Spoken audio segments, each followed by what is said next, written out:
welcome back to the Awakening Philosophy podcast. My name is Jed, and we are reading the Phaedo, the book in which Socrates outlines for us the definition of philosophy. Now, he's also outlining what philosophy isn't, which is very puzzling because his description of what philosophy ain't seems to match very closely to what we are taught is philosophy nowadays. So Socrates is facing the same kinds of problems back then as we are facing now. And Socrates seems to be sharing with us this definition of philosophy and also what it isn't. So it's almost as though he is in a conversation with us through time, which is another puzzle we are carrying. How could that be? Is it just a coincidence, or is Socrates reaching out to us somehow outside of time to engage in a dialogue with us? Could that be? Is that possible? Well, hang on a second. Is there something in the text that shows us the possibility or the necessity for this kind of conversation outside of time to be possible? Can we see it in the text? This is a puzzle, because it does seem like something like this might be happening. Okay, so he's defining what philosophy is and what it ain't. But he's doing more than that, isn't he? He's demonstrating it. He's actually using this to converse with his friends, help them to learn what philosophy is. And what philosophy is seems to be tied to the nature of the soul, the kinds of special things our soul can do. This is what philosophy is being defined as. Something to do with turning our soul away from our physical senses and even separating from our physical body altogether. That's remarkable. And so his friends, they don't know if the soul can separate from the body. How can they benefit from understanding philosophy, his definition of philosophy? Well, Socrates has to be able to demonstrate what it is he's defining to help his friends, because helping is part of having an art. His philosophy is an art. So that's a curious thing. He's not only defining what philosophy is and what it ain't, which involves an art, of course, but he's demonstrating what philosophy is. And at the same time, he gives us some understanding of what people who ain't doing philosophy, how they're going to demonstrate themselves. Things like loving drama, loving fighting, debate bros, trying to convince people of their own personal beliefs. So that's interesting, defining what it is and what it ain't, demonstrating what it is, and talking about those who ain't got it, how they tend to function or demonstrate themselves. What a curious book this Phaedo is. Hang on, he goes a little bit further. He doesn't just demonstrate it. He divides the use of his art to tackle other kinds of things. Because his friends, upon going through this art and realizing that there is a certain nature of our soul, it's immortal, it can separate from the body. In fact, that's our purpose here. This is what learning is, turning a soul around from our physical senses to see mind itself. And our training in the physical world, that which we call the virtues, seems to be practicing this. Practicing not getting wrapped up in our physical pleasures and pains and fears and desires, but instead focusing all our time on doing this, mastering the art of philosophy, which of course will require us to master this text so we know what it is we're supposed to be mastering. Upon hearing this, his friends are thrown into disarray. They've benefited from his demonstration of his art, hearing the soul is immortal, can separate from the body, needs to experience the true earth. But they have a problem, because they didn't learn any of this. This wasn't their religion. Thumbs down for them. This isn't what they were learned at school. That the meaning of life is to separate the soul from the body, and the way of living well is to train ourselves not to get wrapped up on our physical senses, but instead love learning philosophy. And that learning of philosophy involves not just trust, but some mysterious art, some way of thinking. And that's a springboard into leaving our body, just like when we die. So you could say philosophy and the meaning of life is to die before our final death, of course. And even when we're out of the body and in the afterlife, there's still the use of an art to go even further than the realm of being. His friends didn't hear any of this from here. They're spiritual teachers, they're religious teachers, they're school teachers, their community. In fact, Socrates is being killed by the state for thinking this way. So they have problems that come up, blocks. Even though they were able to follow his argument for his reasoning. So they trust the logos, trust the understandability of reality, trust the arguments as they unfolded, but they learnt something else. The soul is doesn't really exist. It's kind of the byproduct of our physical body. Or when we die, our soul kind of flutters away. There's no eternal existence or reincarnation of our soul. So Socrates, after defining what philosophy is and what it ain't, demonstrating it, has to divide his art up even further to address the counter-arguments, the concerns, the false beliefs being carried by his friends that are going to make it hard for them to learn this art. Because if they took part in that demonstration and were like, yeah, wow, it must be true, just based on this artful use of conversation and reason, it must be true the soul is immortal. But hang on a second, now this other argument from my past feels more true, seems more probable. So I don't trust this reasoning business. In fact, I don't trust myself as being a good judge either. So they're in a problem. They're blocked from learning the art of the logos, the art of reasoning, the art of thinking, the art of philosophy. Unless Socrates can divide up the use of his art to help purify themselves from their false beliefs. So, what have we got so far? Defined philosophy and what it ain't. Demonstrated it and talked about how those who ain't got it might function. Divided it up to address the counterattacks from his friends that they were going through.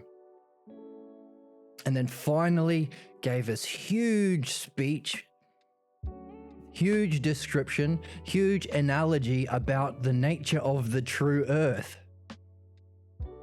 And said, look, if you get there, this is what the true earth looks like. You are like fish, because Socrates was the only real philosopher in the room. Fish think they're seeing the stars and the sun and the outside world as it is, but they're really seeing through the ocean. They've never met a person on land. They don't know that there's a whole different way of seeing things. That's you to me. Well, he didn't say you to me. That's what people are like. So that's the fourth category.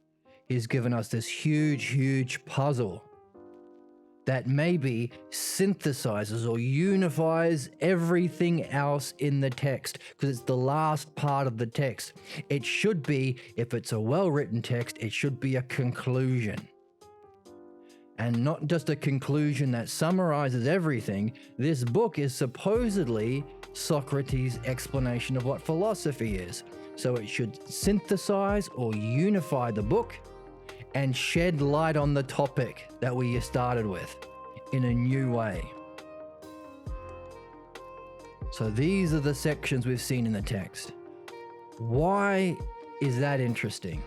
Well, this art of philosophy that he's talking about, its practice is something called the dialectic. So the art of the logos that we are here to master is also the art of the dialectic. And the dialectic has 4 categories: definition, defining something; demonstration; division; and synthesis, analysis. Synthesizing it all that you can then analyze or apply back to the start. And at the same time, that's side A, if something is, the same 4 categories to what it ain't. So what? So it sounds like this whole text is a massive example of the very thing Socrates is telling us the meaning of life for all of us is to master. And why it is, and how we can understand why it is, and how we can verify our understanding in direct experience, allowing us to share in or participate in much higher cognitive functions that everybody else in the world is sharing in, because they are in that side B. They ain't in the game yet. Hopefully this catches on and we realize that we can understand why we're here. Because thanks to the work of Juan Balboa, we have a translation without interpretation. All of that has been missed in part because we haven't had an accurate translation up until the last few years. So we've all been inside B. Human history has been inside B. Our thousands of years of foolishness, ignorance, war, bloodshed, discord, the very things Socrates is telling us in this text will necessarily follow if you don't have philosophy. We've been living it. And Owen Wilson says, wow. And his brothers say, wow, wow, wow, wow. So, good news for us. Hooray. In that we can pick up what Socrates is laying down, pick up where human culture left off, and actually do it. And the cognitive functions or the ways of perceiving and thinking that are open to us go beyond what the non-philosophers can share in. They are limited at the level of belief. Now, what's very curious is the dialectic. Not only is the art of understanding rationality, but also the dimensions of reality. And also cognitive functions. We can use the structure of the dialectic to recognize the 4 and 4 is and 4 isn't levels of cognitive function. Somewhere in these 8 is going to be belief. Maybe there's a line. So these are the 4 ways of thinking that non-philosophers can share in. So if we gain a mastery of the dialectic, we might be able to recognize why we've only been offered belief until now. But in this game, we're offered something better called trust. Trust in the logos. And in mastering the dialectic, we're mastering something called dianoia, a higher level of understanding. And if the soul can actually leave the body, we can experience another cognitive function called noesis. All three of those not offered until now, until we're able to read Socrates' work. And of course, beyond nous, we have the mysterious phronesis. So, that's great. If we master this art of dialectic, we might be able to understand the hierarchical ordering of cognitive functions, which is good for us because we want the best ones. If we hear there's a party, we want to show up. If someone says, hey, there's this thing called dianoia and nous and phronesis, and maybe even a state of clarity beyond that, we'd be like, yes, I want some cake too, please. And we do this. Come on, give me some cake. We don't say, that's just for Socrates, who cares? I'm happy with eating mud pies. Boo. So, we want it. I mean, this is a reason why we are in the game. To be rational, but also to verify the understanding of reality in our higher cognitive functions. And how do we get that? Well, we just said we understand the cognitive functions through the dialectic, but also Socrates is outlining the way in which we can awaken these higher cognitive functions is through the practice and eventual mastery through practice of the dialectic. So the system of understanding is the very activity that awakens those things that we're wanting to understand. And of course, in terms of meaningful things, cognitive functions is right up there because it's your own state of consciousness, it's your own state of being. It's a bit more meaningful than, I don't know, who's trending at the box office or how many billions of dollars Elon Musk made this quarter. Your own state of functioning and ability to perceive reality is a bit higher than that. In terms of things of importance, your own state of perception and every cognitive function has a realm.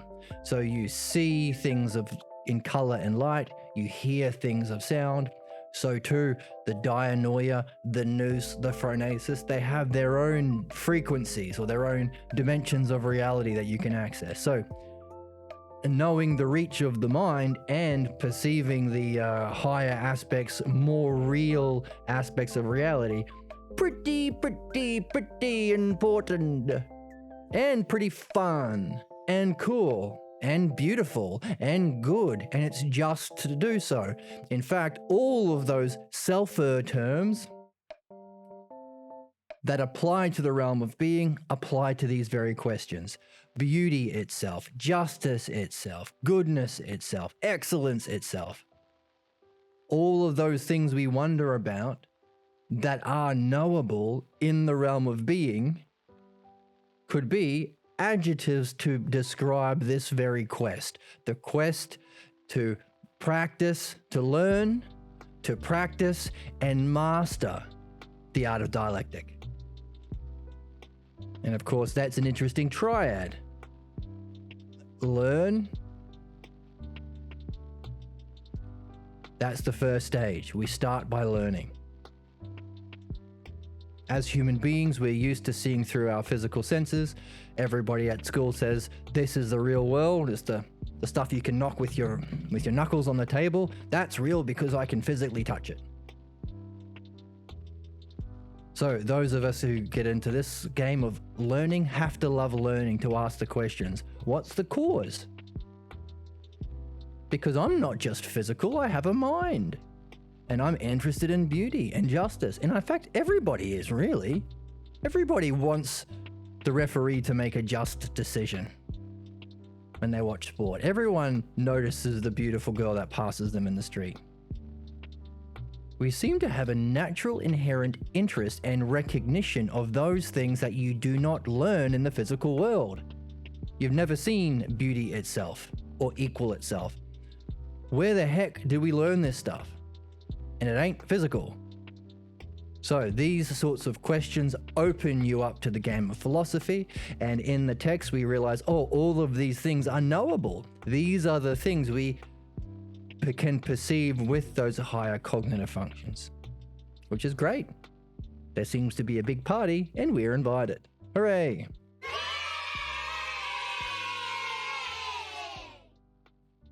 Okay, so this task and the questions that lead you into this party or lead you to learning how to gain the ticket in, learning the dialectic, you can apply it as adjectives. So this knowable experience is beauty itself, justice itself, truth itself. So therefore, this task to get there, you can say is a beautiful task, a just task, a meaningful task, a good task, an excellent task. In fact, when you think about it, aren't these the highest words we have in our language? In terms of adjectives, most excellent, most good, most beautiful, most just.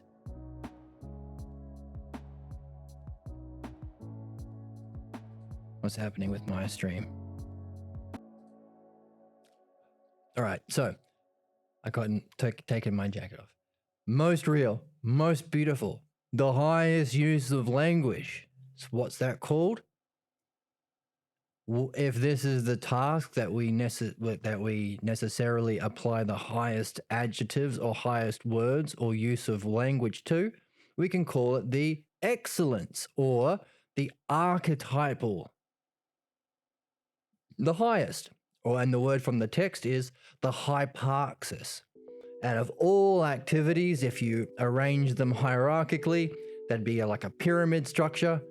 You know, down the bottom is the terrible things that people pursue, and then pleasures and desires and fame and riches and all that sort, up until the very highest use of human activity. That's called the hyparxis, the top of the pyramid, that to which all things lead. So we can call it the archetype or paradigm of the hero's journey, mastering the art of the dialectic. And as we're saying, we have to somehow realize it's possible, because it ain't offered at school.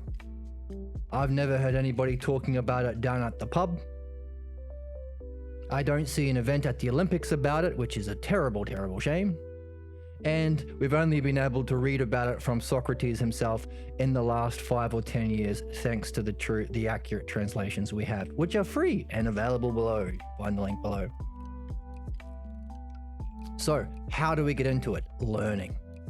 A love of learning. Something has brought you to this. Maybe it's an experience, a profound experience, maybe a dream or meditative or a flow state experience or a psychedelic experience or meditative experience that you want to learn about, make sense of. And there isn't really many people talking about it as within a complete system of understanding other than Socrates. That's the dialectic. Maybe it's a love of reasoning and thinking, learning itself that brought you in. So, learning about our highest experiences or learning about understanding or learning itself. These seem to be the things that can draw us in. Our highest experiences or states of mind that we want to make sense of, or understanding itself. It's a breath of fresh air to come across someone like Socrates who says, hey, yeah, of course we can understand things. And it's confusing to begin with, but it becomes very simple and obvious. Thank goodness somebody's making sense of it, because all I hear in the world is, my opinion is right because violence, or my opinion is right because religion, tradition, racism. And then all I see on the news is ignorance and fighting. All the things Socrates describes will necessarily happen if we don't pick up the art of the dialectic.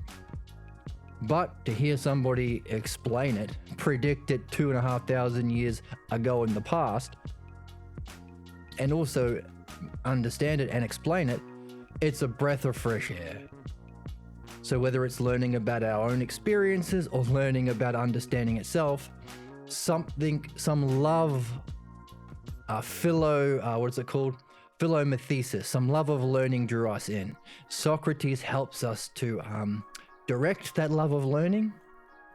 This is a kind of thing he calls trusting the logos, reading this text, getting puzzles, applying your meaningful questions to it, making it real for you. And then, of course, he said, by the way, you don't want to stop there. Because then you'll be like Simmias and Cebes. Of course they trust the logos. They're hanging out with Socrates in his prison cell on his last day, and they've been going there every day, it sounds like. And some of them are very familiar with Socrates.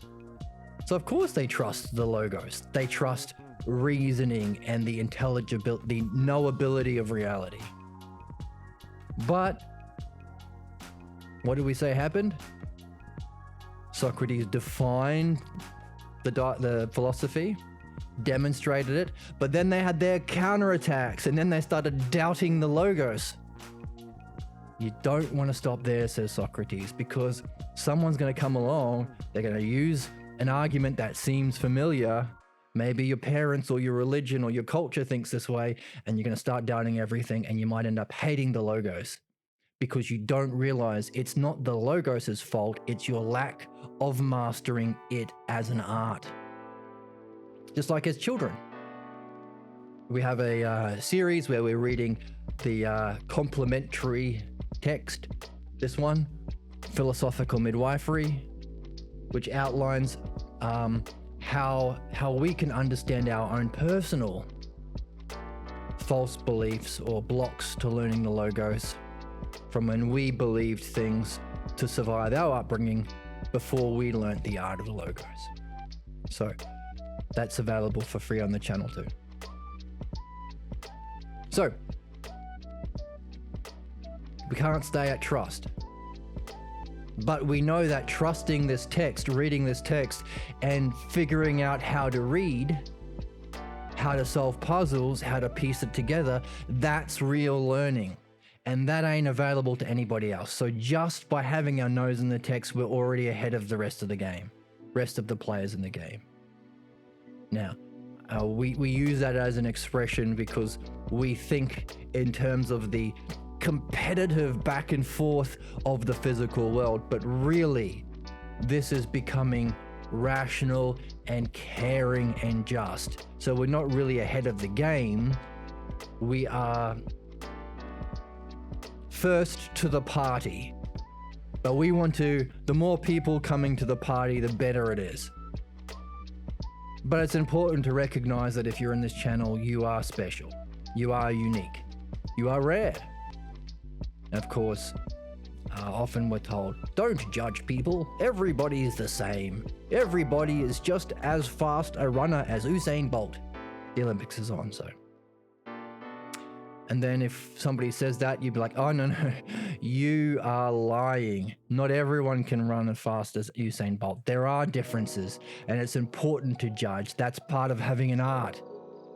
If a doctor said, oh, I'm being polite and saying everybody is just as healthy as everybody else, he would lose his medical license. So too, in the art of the dialectic or mastering learning, the fact that you are watching this, you've got your nose in this text, means you're actually doing the highest kind of learning. But can't stop there. How do we go from loving learning, philomathesis, to loving philosophy, or philosophia, loving wisdom? Now, we recognize that love of wisdom is one of the virtues, the reasoning virtue. So another way of saying that is, well, what is the activity that we're doing to gain wisdom? Dianoia. So another way of saying philosophy is philodianoia. And how do we do dianoia? That's what we're figuring out now. And it seems to be the art of the dialectic. That's the term used once in a special part in the text, but makes sense of all of those confusing puzzles we've been building up as we're reading. Socrates says the activity of philosophy is to be self by self. What the heck does that mean? When he describes the yoga or method of separating the soul from the body, collect self by self from all parts of the body. What the heck does that mean, self by self? And then out of the body, continue to do self by self. What? We recognize that's the first category of the dialectic, self by self.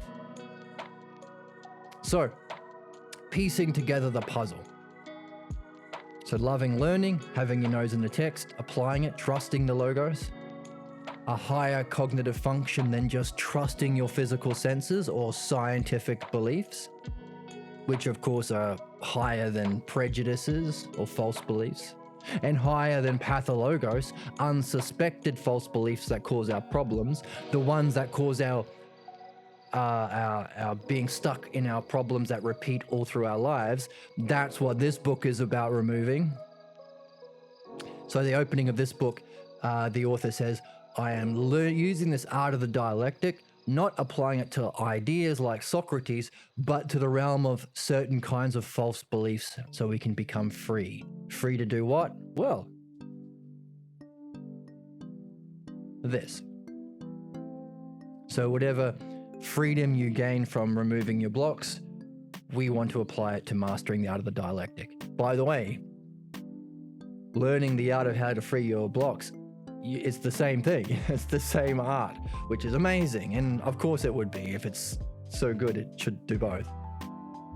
If it's paradigmatic or the hyparxis, it should apply to everything, even the two best things. Perfecting ourselves towards our higher states of mind and understanding and philosophy, and purifying ourselves from the problems. Because 2 is one step down from 1. And at the top of the pyramid, or the hyparxis, you have 1. And if the virtues are about harmonizing your soul to a single focus, which is of course also meditation, a singular focus, then we have what we need for meditation. And we have what we need for the singular hyparxis and focus of our work as a human being. Which also, if you've ever met any athletes who've been able to hit that singular focus state of mind, often when it's a very important game, they might talk about being in a flow state. So a lot of puzzles and potential cool things on the table when we can see and trust and maybe even understand that there is a singular focus for all aspects of our psyche to unify our soul. Interesting. So, kind of learning and trusting the logos, having our nose in the text. That moves into philosophy, which is figuring out what the heck dialectic is and practicing it. That's the virtues. Understanding it. That's our education. Using it in everything. Everything that we do. And at the end of all of that, reflecting on the process itself. Hang on a second. That's an interesting set of terms. Let's write that down. Let's have fun. Just for kicks. So we've talked about we start in our physical body with our ears and looking with our eyes.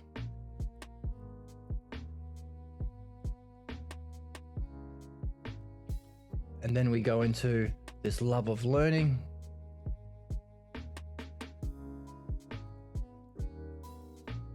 And Socrates helps us. What's the true love of learning? Or the philomethesis? A kind of trust. Now, it's not blind trust. There are lots of good reasons why we trust the logos and learn to read the Phaedo. Trust the logos.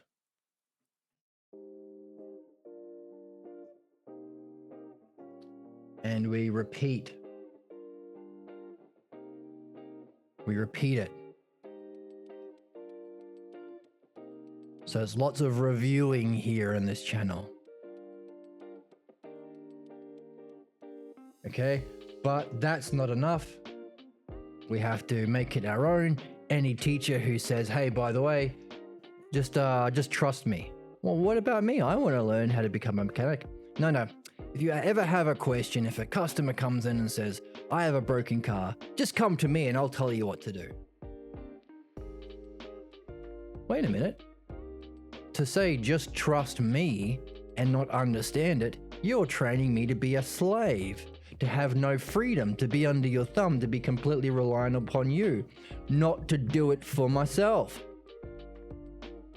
There's a problem. And Socrates says, by the way, that division stage when Simius and Cebes was only at the level of trust, as soon as they brought up cultural myths or religious myths of the time, everyone in the room who was at the level of trust were all in disarray. They're all upset. Oh no! Socrates is going in an hour or so and we all don't trust the logos anymore because these religious beliefs about the soul feel true to us. That's a problem. So we want to go from love of learning to love of wisdom, or another way of saying that is dianoia. That's philosophy. Philosophy, or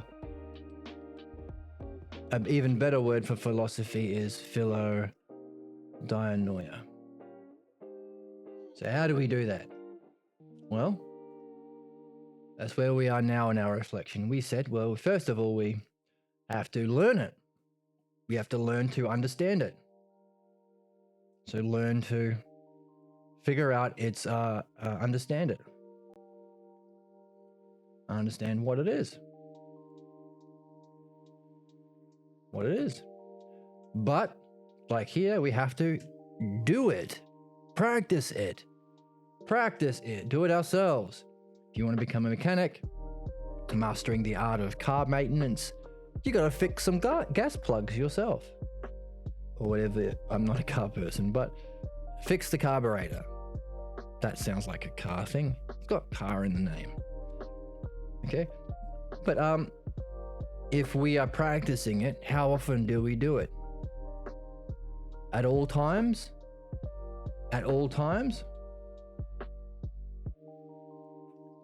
In all areas? Even practice the, by the way, our hypothesis is what is this? The art of the dialectic. So even our problems? Even problems? If we have a block or a problem or a negative state of mind, do we do it there? Problems? Or negatives?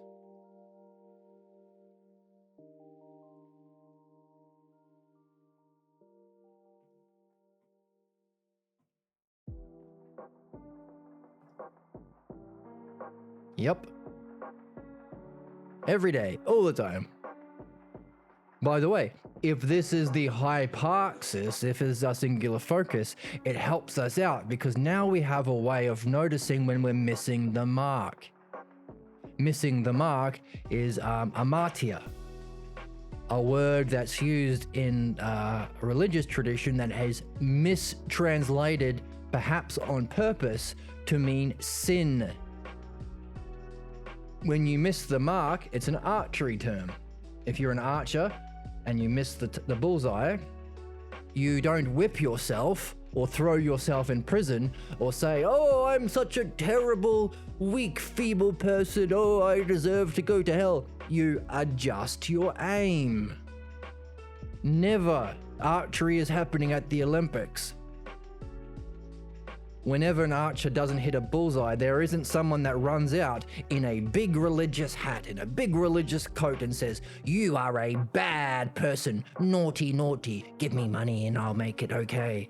Never happens. Why? Because the word amartia is a Greek word that does not mean sin, it means missing the mark. So the archers, when they miss the mark, what do? They adjust their aim. Any tradition that says if you miss the mark, you are innately evil or bad, or there's the devil that made you do it, is irrational and harmful. Why? Because we are here to go from this person. So you're born as a person looking through the physical senses. This is called being born. Born. Or reborn actually, but born. And you hear with your ears and you look through your eyes, right? And you got a nose as well. You are here to learn, which means you don't start knowing everything as a baby. That is absurd, irrational. So what are we here to do? Learn. What do you do when you learn? You don't hit the bullseye every time. In fact, you're not going to if you're a human being. What do? You adjust your aim. What's that called? Missing the mark. What's the word for that? Amartia. How does somebody without reason address it? Someone who is like the mechanic who wants you to be a slave and not learn for yourself, they'll call it sin. You're a bad person. You're not like our beloved. And me, and I talk to him, by the way, not you. So follow me and give me money and have faith. Wrong. That's unjust. You have to learn it for ourselves, which means we're going to miss the mark. Amartia. We have to adjust our aim. So, as we read in the text, there are ways of relating to yourself. You could punish yourself. You could use threats, or you could use the dialectic. We read that in the text together, remember? So, you have to understand. Understand. So how do we move to make it our own? We don't want to get stuck here. Don't stay at trust. Even if trust is better than looking through your senses. Scientific opinions or beliefs or simple beliefs or prejudices or supernatural beliefs or pathologos. This is much better. Trusting the logos, having your nose in this text is much better, but don't stay there. Right? If you want to be a mechanic, being an apprentice is much better than just, I don't know, just making stuff up as you go. But you don't stay just trusting your as an apprentice. You have to understand, right? So, at all times, in all areas, even problems or negatives. But after going through all that, not only are you going to benefit from doing those things, but you should, at the end, reflect on your day's work, reflect on all of your use of the dialectic in all areas, at all times, even in your problems or negatives. And you want to wonder about the thing itself. So reflect on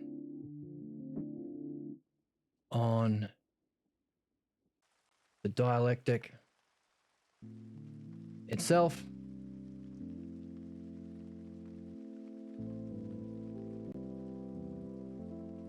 You have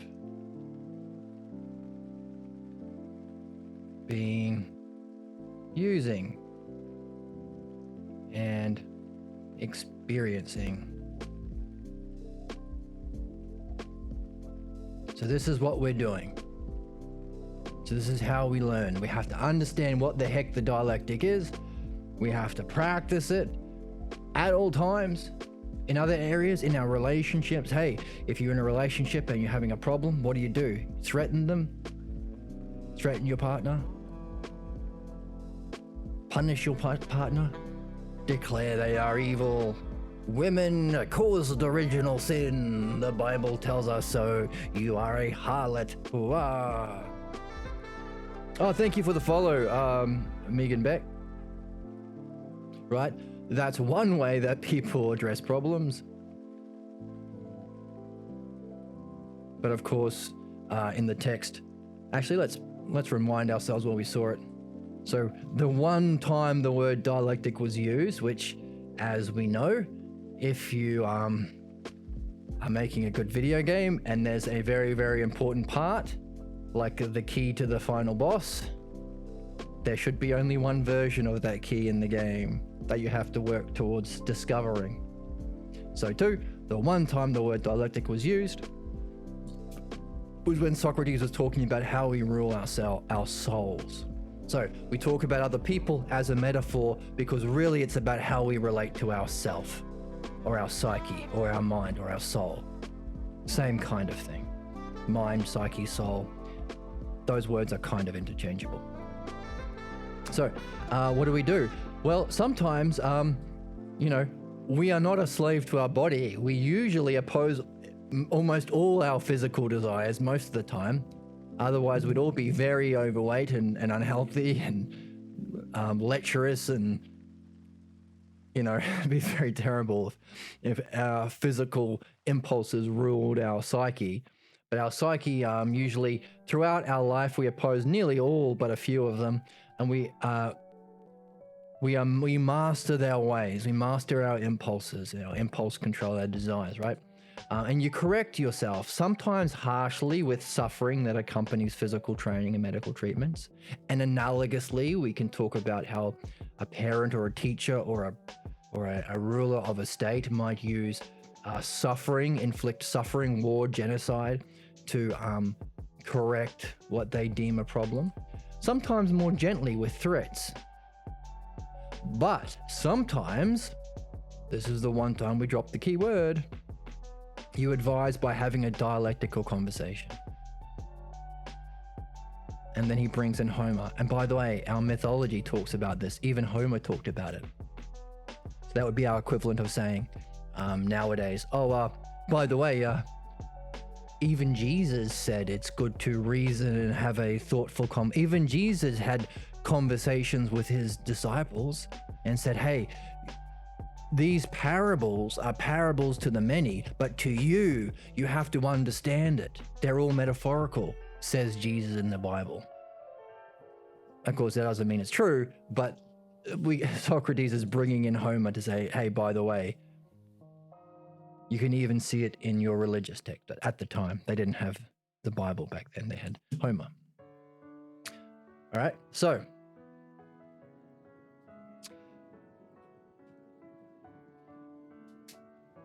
this is to say, at all times we do it. Whether we're mastering our physical desires, whether we're having a conversation with our romantic partner, we don't threaten them. Give me a hug or else I will crush you. That might be romantic in some cultures. Kiss me or I'll crush you. But usually we don't do that. So we use the dialectic instead. And the better we master the art of dialectic, and the better we can improve our relationships, especially the relationship to our own soul or psyche. And the good thing about this being a hyparxis, or the top of the pyramid, has to apply to everything underneath. Trickles down. Don't use the word trickle down, but has the scope over everything. Is anything you do, you've got an opportunity to practice the thing that we're learning here. Even our problems, right? So that's how we learn. We figure out what it is, practice it, and then apply to other areas that are not philosophy, even our problems. And then after doing those, applying it everywhere, at the end of it, think about, hang on a second, what does it mean about me that I can apply the dialectic everywhere? What does it mean about reality that everything is benefited by the dialectic? What does it mean about the dialectic itself? This Remember, one of the expressions that I quite like is experiences are dead. Literally, like even physical experiences, these are dead skin cells that you are feeling in your experience. Your understanding makes a difference.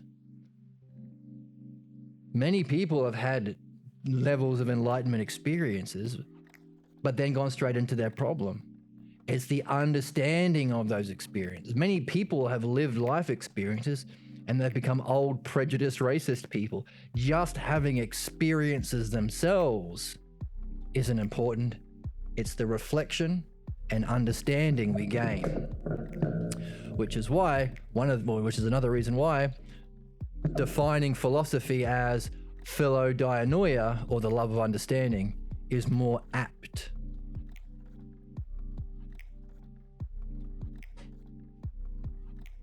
So, we need to have that at the end of doing all this. This is our learning. And of course, at the end of that, there's one more stage. So you get into this by loving learning, trusting the logos, repeating it. That's true learning. But then you have to figure out, understand what the dialectic is, practice it at all times, in all areas, even problems. And then after doing that, reflect on the dialectic itself that you've been using and experiencing. That's philosophy. But that's not even the end of it, because then we have love of phronesis. This is our big puppy. One of the biggest questions we've been carrying all the way through. Phronesis. This involves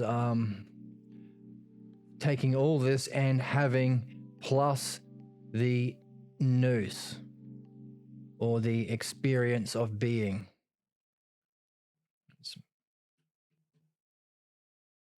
Nous, or the experience,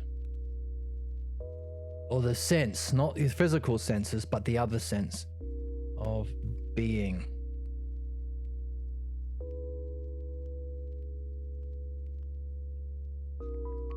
Okay, as we said, experiences don't change you. Many of us have gone to festivals or music festivals, and we've run into somebody who's had such an experience due to the music or due to some other substance that they ingested at the festival, and they might have had the experience, but then come back in a week and they're still back to where they started from. It's our understanding. It's our understanding and practice. So the experience,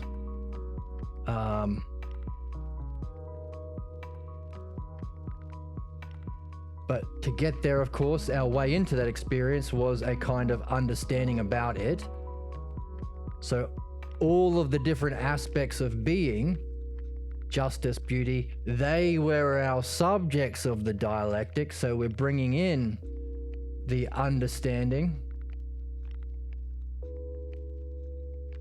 of, let's make some more room, of all of the aspects of being.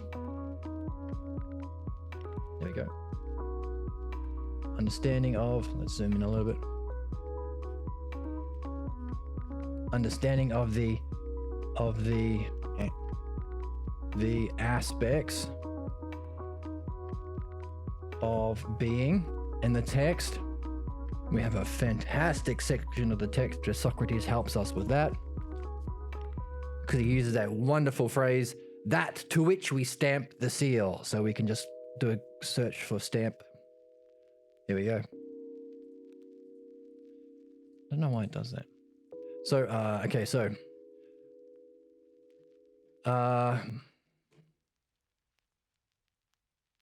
here's this self-realization doesn't happen through seeing or touching or our sense perceptions. Just a reminder.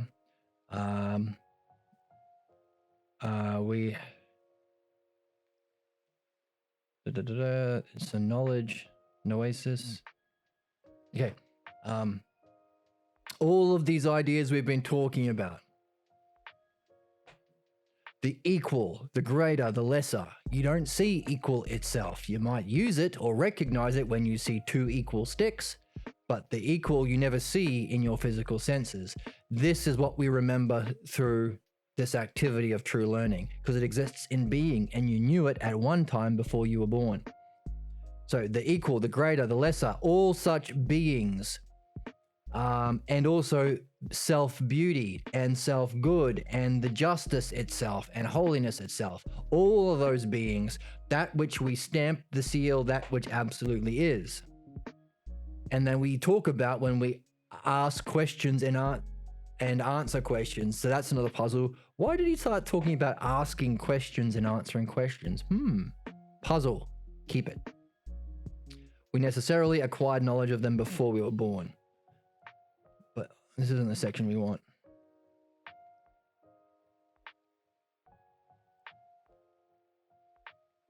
Oh yeah, here we go. Yes. So all of these things, the beautiful, the good, every ousia, not physical. Ousia is mind turning about. So it's self-existence in the realm of being or mind. We call that ousia. No, it doesn't have a physical thing. It's the cause of the physical. So everything that our physical perceptions point to, refer to, you see a beautiful person. Well, you're not seeing beauty. This is why philosophy is everybody's true game. Everything you see as this person born seeing through your senses points to these things you learn about in philosophy. You see 2 equal sticks. Even as a kid, my brother didn't get, my slice of pizza wasn't equal to my little brother's. The pizza is pointing to equal. Where did you learn equal? You're just a kid. And you know what you do? You get mad. That's not fair. That's not fair. Fair? Where did you learn about fairness or justice? You've never seen justice walking down the street. So the pizza is pointing to equality itself, which is in being, an aspect of being, an ousia. Justice, even as little babies fighting over pizza's pointing to these things. And maybe the delivery person carried the box upside down and everything's being smushed, and you look at it and you go, oh, that's ugly. Look at that ugly pizza all smushed and the toppings everywhere. That delivery, I hope we don't tip the delivery driver if you're American and you do tipping. So where did you get an idea of ugliness? Beauty. Pizza points to beauty and justice and equality. All of the things that we stamp the seal, that which absolutely is. Interesting. Everything we experience, if we love learning and reflect and have our nose in the text, we can recognize is pointing to the singular hyparxis activity. That's what hyparxis means. It's that to which everything leads. By the way, one of the definitions of logos I saw in some dictionary is that to which everything leads, but that's an aside. Okay, so back in the text. That which we are always repeating is the Greek. The beautiful, the good, and every ousia are like this, that all the things from our perceptions point to. It's the same ousia. They exist according to a... Drum roll, please. Thumbs up, please. Hyparxis. That's where we got the word. To recognize the hyparxis of human activity and focus is the art of the dialectic. So too, there is a hyparxis in all of the things that we stamp the seal, that which absolutely is, that we remember and we are learning about remembering. Okay? Also, it's the same for our soul. That's some weird thing he dropped in and didn't elaborate on. When you notice something weird like that, he's giving you a puzzle. He's being a good teacher, like a good mechanic. He's not going to fix the carburetor for you. Otherwise, you'll become reliant on him. And then when Socrates goes, everyone's going to be in disarray, just like his friends were. So he said, you gotta do this. So apply it to your soul prior to your birth. What would that mean? Well, there are many ousias, beauty, justice, equal, that all pizzas point to. Seen a lot of souls? Seen a lot of people with souls walking around? Construct the same argument about souls. That's your task. That's the fun. That's playing the game. Let's keep going.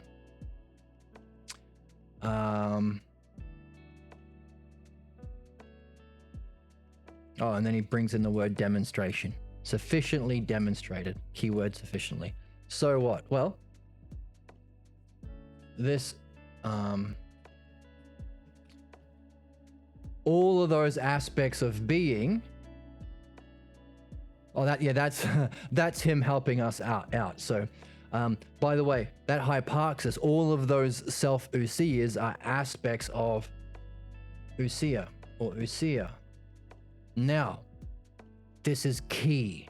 One of the reasons we can only pick up what Socrates has been laying down now is this has never been translated with those terms. For some reason that we will be able to diagnose for ourselves when we have the art, all the past translators have missed out the word ousia, have missed out the word hyparxis, missed out the word being. They have been talking nonsense. Well, not nonsense, but I mean pretty much nonsense. That was my cultural heritage saying, hey, be polite. Don't be mean to those past teachers who taught Plato at school for one semester and then went straight on to moderns, even though they all missing the mark. We left Socrates behind. Don't be mean. But it's not mean to tell the truth, right? It's important. Otherwise, how will they know they're missing the mark? We're not blaming them. We're understanding them, okay? So that was my own cultural programming. But thankfully, because we are learning the hyparxis, the paradigm, we recognize anything that deviates from that paradigm is evidence of a problem. Everything in the engine that deviates from your understanding of the ideal engine is telling you it shouldn't be there or it's a problem, right? So that's a real-time example of that. So we understand all of the aspects of beer. So how do they describe the word aspects of beer? In the, aspects of being or ousia. In the Greek word is ideia.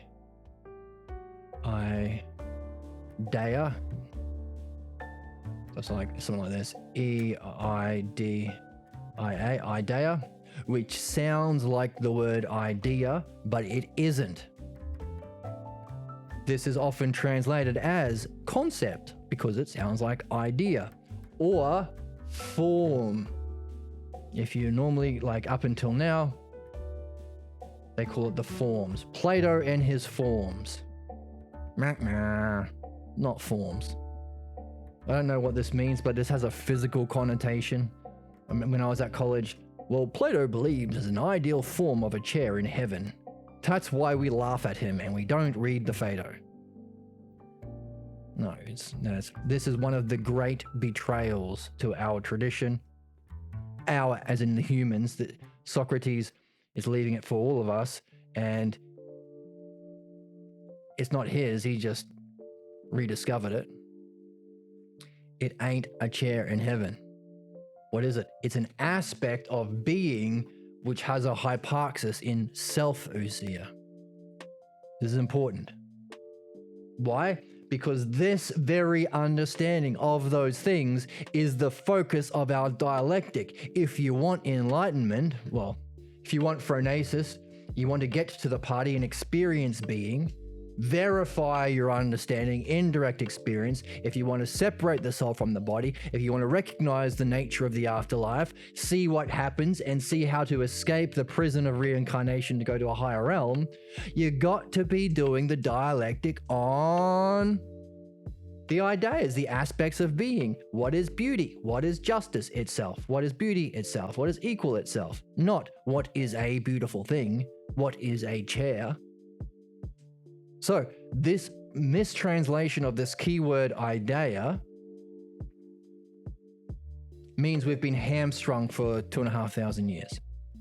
But fortunately we have the text, we can read it for ourselves, and we recognize, oh, so next time you're at college, say, excuse me, have you read the Balboa translation? Do you recognize that it's an aspect of ousia that has a hyparxis that is knowable? And this doesn't mean a form. That's a mistranslation by a certain translator from history. And if we don't recognize that, we can't get our enlightenment. And we'll lose the golden age of human culture, Western culture. And if you do say that to your teacher, make sure you first keep an eye where the exit is, because he might start having steam come out of his ears and start throwing punches.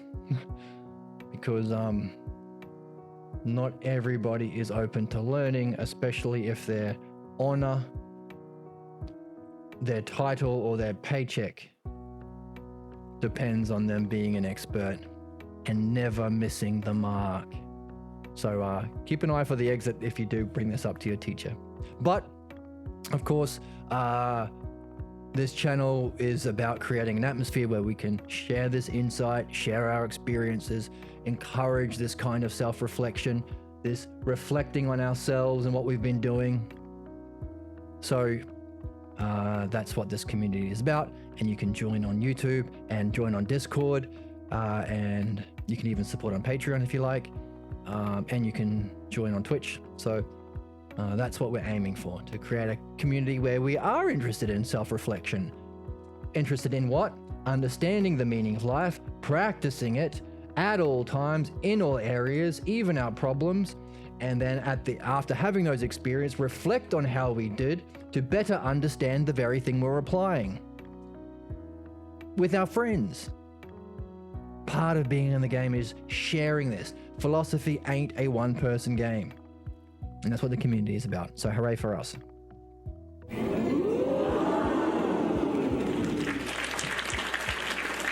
And balloons. All right, so we bring in our understanding, but as we've been reading, this dialectic that we understand, practice at all times, and reflect on, opens up for the there's two key expressions he says. He says, opens us up. Let's see them again in the text. And this is old hat for people who've been following along already, but it's worth repeating because that's part of learning.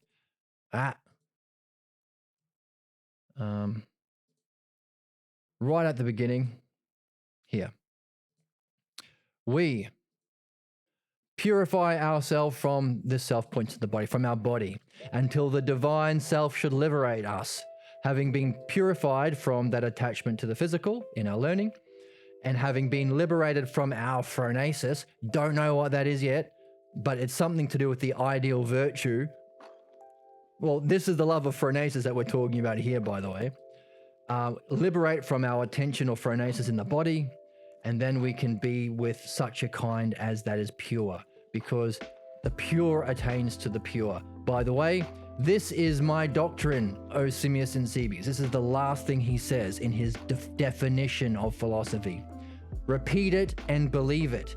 That's if you are a right lover of learning.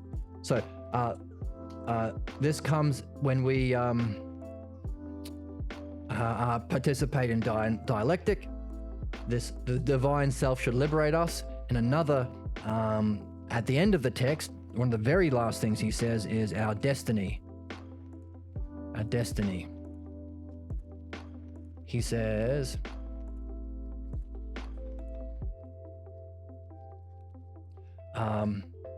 don't be concerned with the pleasures of the body and fashion and adorning yourself with clothes and fashion.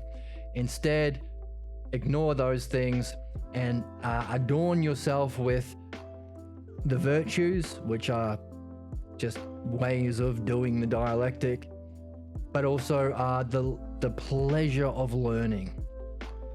And adorn yourself with desiring the art of the logos, using the art of the logos justice, the power and the courage of using it, the freedom that comes from freeing yourself from your problems with the dialectic, and truth, the experience of it in nous, that other cognitive function that people experience in drug trips or meditation or flow states or sports sometimes, childbirth sometimes, breath work, sometimes fasting.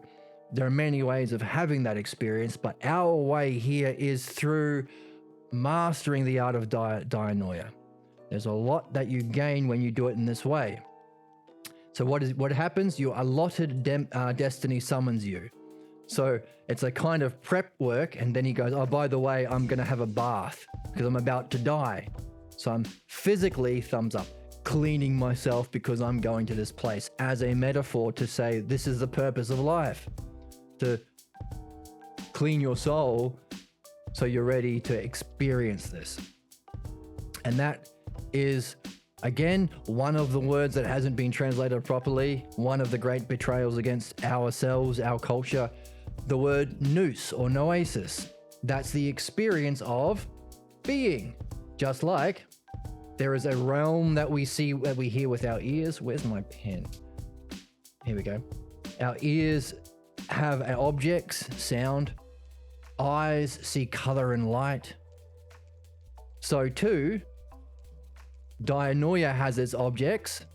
The art of the dialectics objects are, well, purifying our false beliefs, but also the aspects of being. This is why dianoia ain't on the table until now, because we dropped the ball. We don't think, oh, we understand the realm of being. No, we normally understand material things, understand how to make money, how to build big computers, how to build mouse traps and nuclear bombs. Okay, so these are the consequences that happen if you're not at the same time, at least, understanding the truth, justice itself. Because what's the point filling the world with nuclear weapons if nobody knows what the purpose of life is, or what justice is, or what the dialectic is, the way of solving all human problems and reaching our purpose? Could be a problem. Again, one of the importance of sharing this work with everyone right now. In the past, this was a secret mystic tradition. Why? If you challenge people's ignorance, they're, like we talked about, challenging the expert of philosophy by saying, hey, you've been missing the mark. Sometimes they don't like it. If this transition from purifying your beliefs, developing a trust in the logos, that's not it's a type of belief, but very different from religious beliefs or cultural beliefs or family beliefs or prejudice beliefs. Very different. You're going to be different from your family members, and they might get pissed because they love you.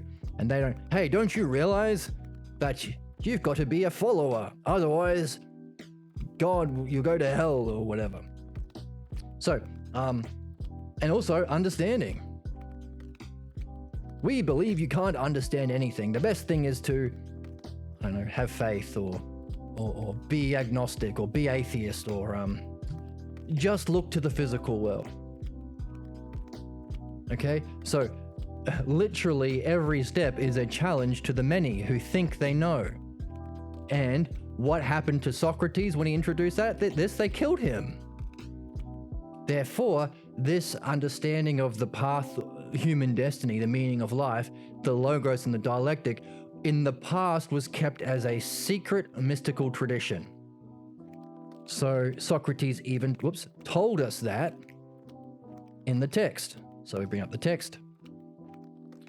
He says, by the way, mystic. These are the mystic rites. What? Learning it, practicing it with the virtues, wisdom, courage, sound-mindedness, and justice.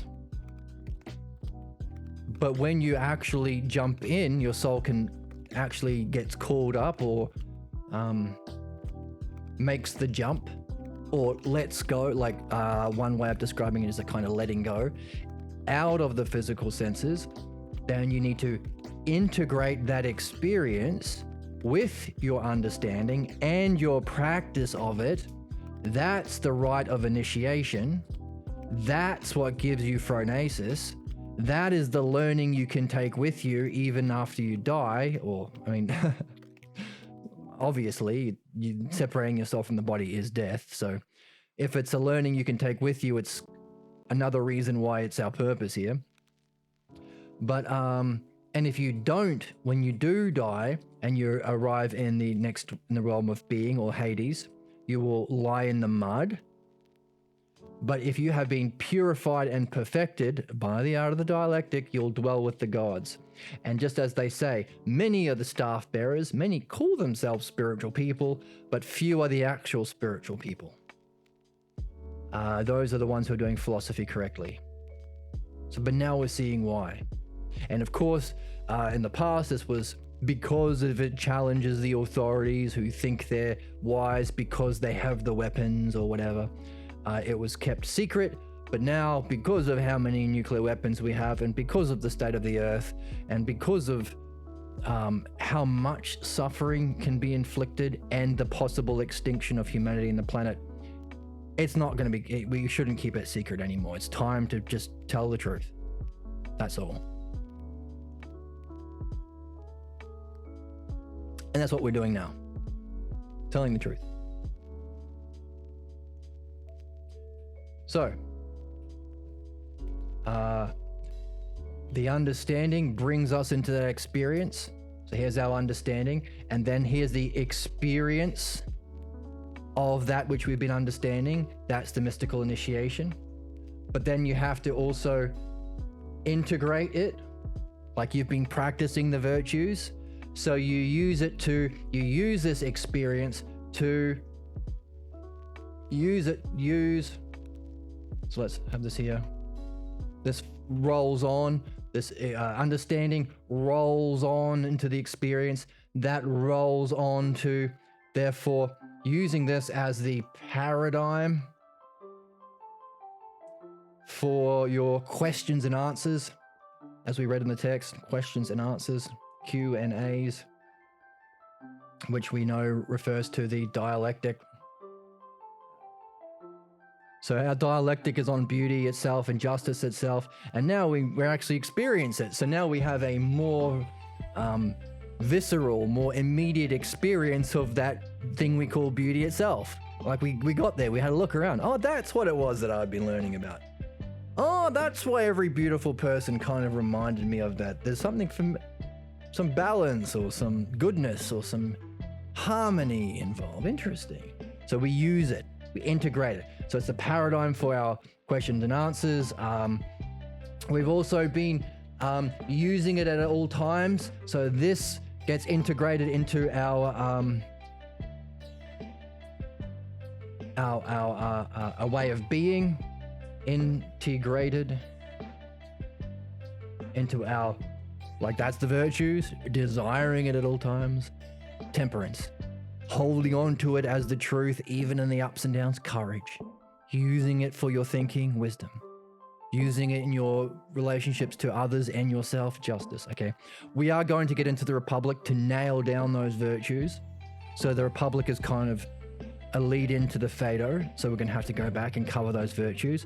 But generally speaking, that's the practice over here. The practice is these virtues. So integrate into our way of being.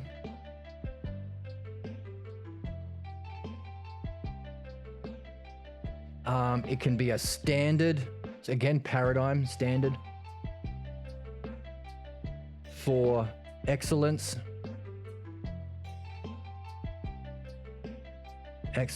Excellence in other activities. You want to do your music well, or your art well, or your job well. This can be a standard for excellence in other activities. Standard for understanding.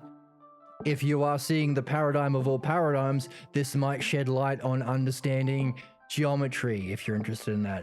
Understanding music, understanding cosmology, understanding anything. If it's the model of all models, if it's the hyparxis, it can help shed light on whatever you're interested in. And of course, in philosophy, we're interested in states of mind, like states of enlightenment, realms of reality, and ways of thinking. These are big ones, but anything. So standard for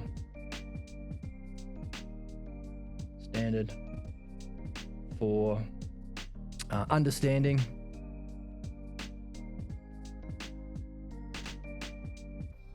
other things,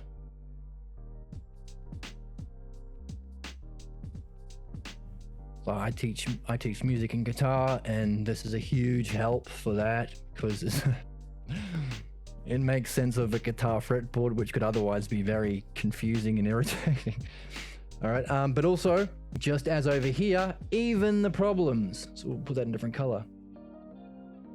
Even our problems or negatives. Why?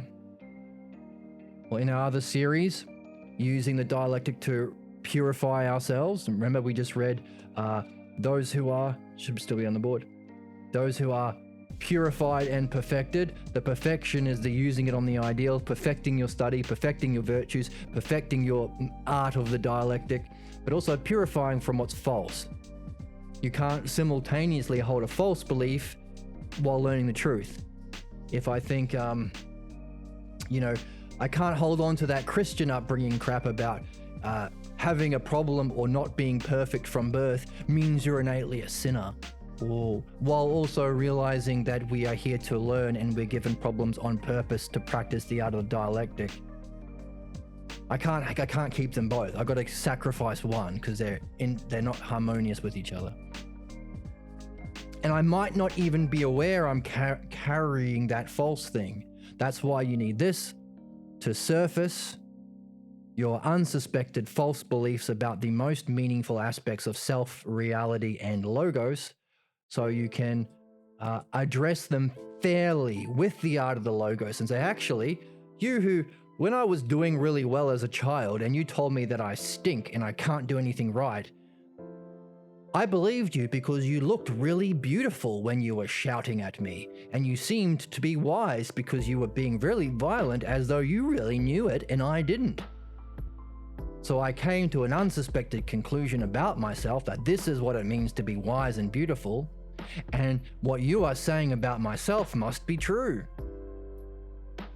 And I would never have thought that because I was actually doing really well. So my mind is broken. I can't reason well. Notice, conclusion about wisdom. That's wisdom yelling at people, right? Many racists and prejudiced people think the louder they are, the more wise they are. Curious. Now we understand why. Okay? That's wisdom. Oh, and you're really showing yourself as though normally you don't say much, but when you were yelling at me when I was doing really well in whatever I was doing, that's beauty. And you said that I can never do anything right. So that's myself.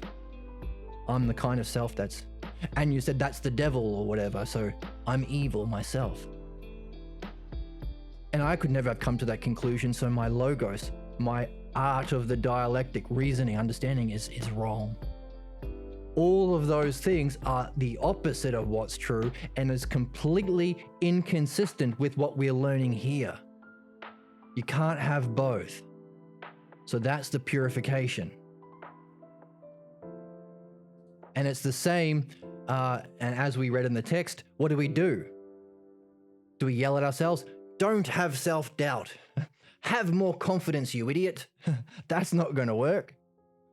Don't put yourself down. Be nicer to yourself, you bonehead. That's not going to work. Notice the two things are inconsistent. You can't say be nicer to yourself, you bonehead. The bonehead thing is that negative that is inconsistent with the be nice to yourself teaching. You can't have both. You're not going to win that way. What do? Use the dialectic even on our problems or the negatives. Oh, is this really wise? Let's ask some questions. By the way, you said I can't do anything. I seem to be doing it right. Can you elaborate specifically on what you saw? By the way, is that a good way of treating someone who's engaged in what they love? By the way, where did you learn this? Are you imitating someone? Do you think this is beautiful? Oh, you seem to know what's wise, and it's wise to shout at a kid who's doing what they love. Where did you learn that? Who was your teacher? Who was their teacher? Now, all of these questions are legitimate. But now we've had, so these are all, this is applying the dialectic in here in stage 2. So we've got Socrates is giving us, let's use purple. So most people are in this. This is, no. This is where we start. But then the first stage is loving learning. This is the trusting in what we're reading. The second stage is developing an art. The understanding, the love of understanding. That's what philosophy is.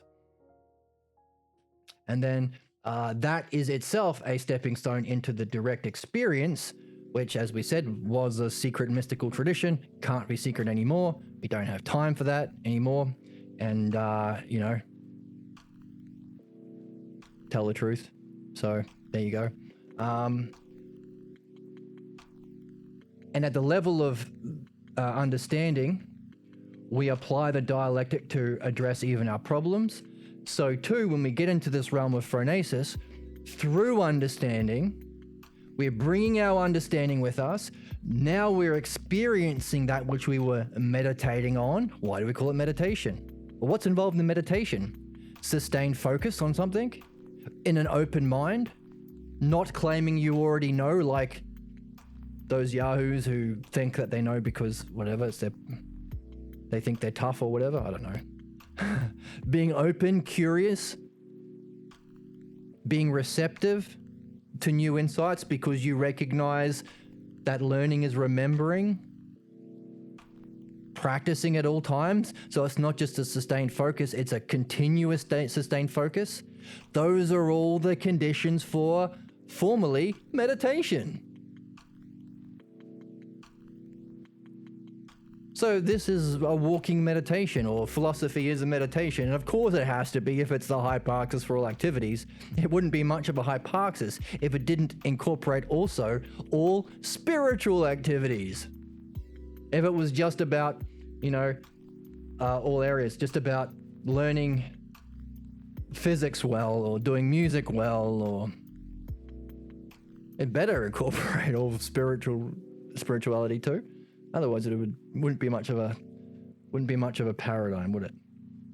Okay, so when we have that experience, because we've come in through understanding, hopefully we've purified our false beliefs, so we don't think, "Oh my God, it's the devil! Run away!" Reincarnation. So we don't fear it. Or what's another thing is, you're not good enough for that thing, son, daughter. How does that manifest? Well, ever been around someone you thought was really, really beautiful? Do all those inner false beliefs about yourself that diminish yourself come up? She's too beautiful for me. I'm not beautiful enough. I ruin things. No one wants to be friends with me. I'm not good enough yet. Notice, they're all diminishing you while you're in the presence of beauty, preventing you from participating in beauty. If one of the aspects that we understand of being is beauty itself, one of the ideas, okay, we should cross out forms, not forms. Let's just do a Ghostbusters. No, just do it one line. Like that. Not forms. If one of the aspects of being, okay, I can't cross it out. Let's just do the X so we can read the word. One of the aspects is beauty itself. Well, if you don't think you're good enough to be around that girl or guy that you're crushing on because they're beautiful, then what's going to happen when you're in the presence of ultimate beauty? The thing that this beautiful person is reminding you of, beauty itself. So hopefully we've done enough purification, artfully, to remove that so we can be in the presence of being, not just be in the presence, unite with it, as we read. It's the self, it's a high aspect of self, it's mind itself. So the divine self liberates you, or destiny calls you, as we read. And the law is the pure with the pure. So by recognizing that conscious, pure yourself is beauty itself, mind is beauty itself, then you can allow yourself to unite with beauty itself and, oh, that's me. So people who have this brilliant light experience, one of the things they say afterwards that's almost universal is, oh, I recognized myself. Oh, that's me. Okay. Now, of course, in philosophy, in what we're reading, there might be a step beyond that, which is a puzzle that we're keeping in our back pocket for later. So we have that experience. We can understand it, also not run away from it. But then it becomes the paradigm for our dialectic, because our dialectic is about that. So this is a standard we can remember when we're back in our bodies. We integrate it in our way of being. We want to be more like justice. That's what we've been practicing in our virtues. One of the virtues is justice. Now we know what it is. Keep it in memory. Having a good memory is important. It's our standard for excellence, beauty itself. Hey, if you have an art or you want to benefit people, you're a teacher or a doctor or any art where you benefit somebody, now you have a standard for what would be the good itself, that all beneficial things should be helping you. Hey, if you're a politician, I want what's good for my people. Well, then some capitalist or fascist will say, hey, what's good is keeping people on the brink of death and starvation, because that will give them the motivation to work for capitalists. So no, that's not good. That's horrible. What are you talking about? What do you mean horrible? Who's to say what's actually good? That's my belief that it's good to abuse people in that way. And isn't that what the market says? Now we have an objective, universal, true, understandable, and verifiable experience of the good itself. No, that's not what's good. Freeing people from unnecessary physical burdens so they can master their art of the dialectic, which is what they're here for, and verify that in the enlightenment experience, that they can then integrate in their dialectic, in their life, in their activities as a standard for benefit to help everyone and not just reach the meaning of their life and fulfill their human purpose, the destiny of all people, so we call it the destiny of man, but also improve our gosh darn planet. Care for our planet, not letting it rot and blow up. And people, hey, how about no more wars because we don't need them anymore because everybody is doing the same thing, whether they like it or not. We're all seeking good. Everyone does what they think is good and just. So why don't we just learn what it is and just share it? Seems like a very rational and non-barbaric thing to do. And so now we can integrate in all of those things and also our problems in the same way we used our dialectic to address fairly that inner critic and say, hey, by the way, like a friend, Socrates says like a friend. If your friend says, you shouldn't do dancing anymore, you wouldn't go, oh, okay, I give up on my live stream. You would say, well, hang on, Joe, what do you mean? Why do you say that? Like, what are you seeing? Like, you wouldn't automatically believe him because he's your friend. Why do we think the same for our inner critic?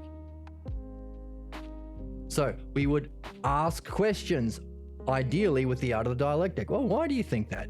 What was the cause for you saying that? Was it true?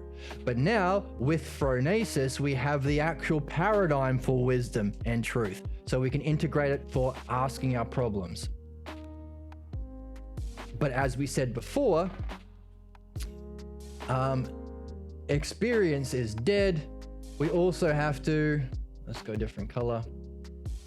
Let's go, look at this one. We have to reflect on all of that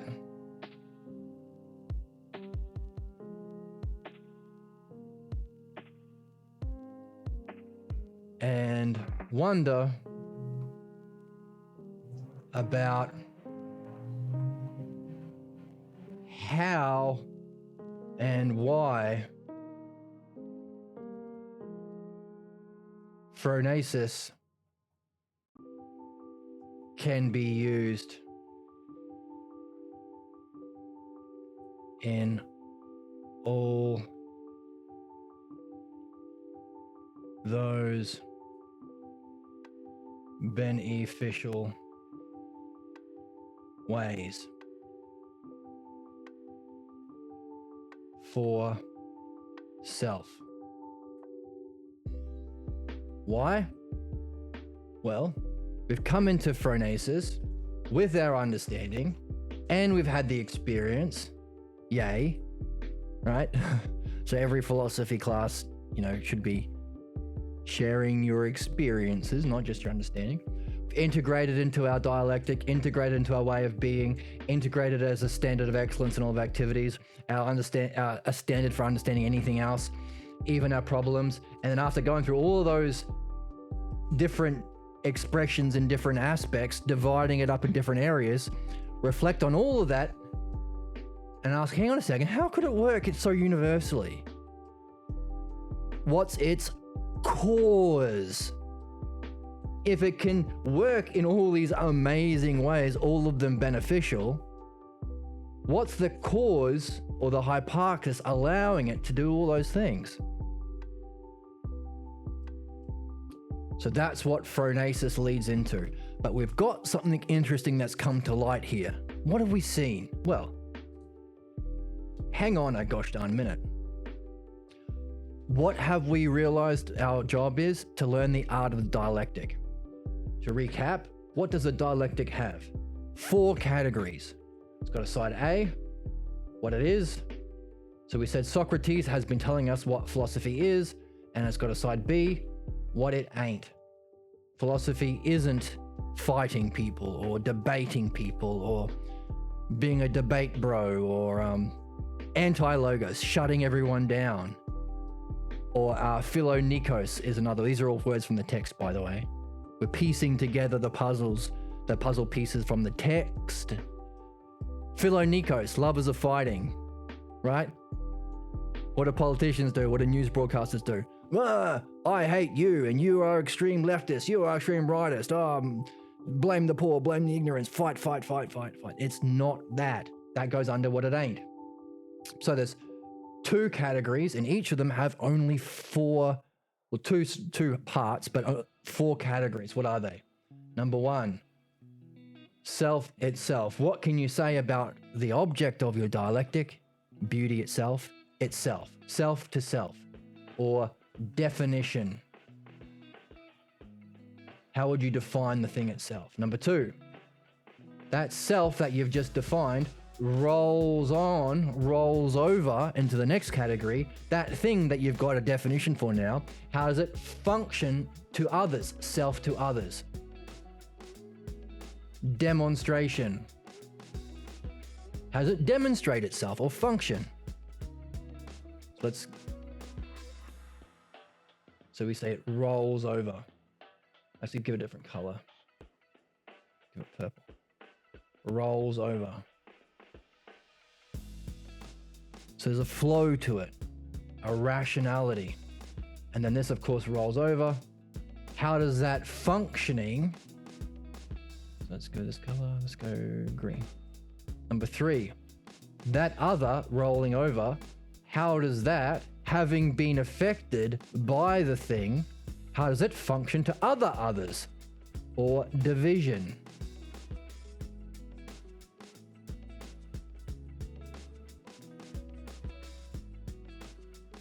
And then finally, all of those others that are being affected in some way by that thing you've defined, can you reflect on all of them and find a way of bringing them together, understanding their cause, or one of those divisions being more of a hypothesis, incorporating all the other divisions? Can you unify it together or synthesize, synthesis? Can you synthesize all those divisions together and then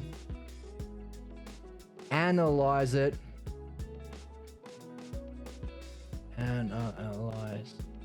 Analyze it back on the beginning.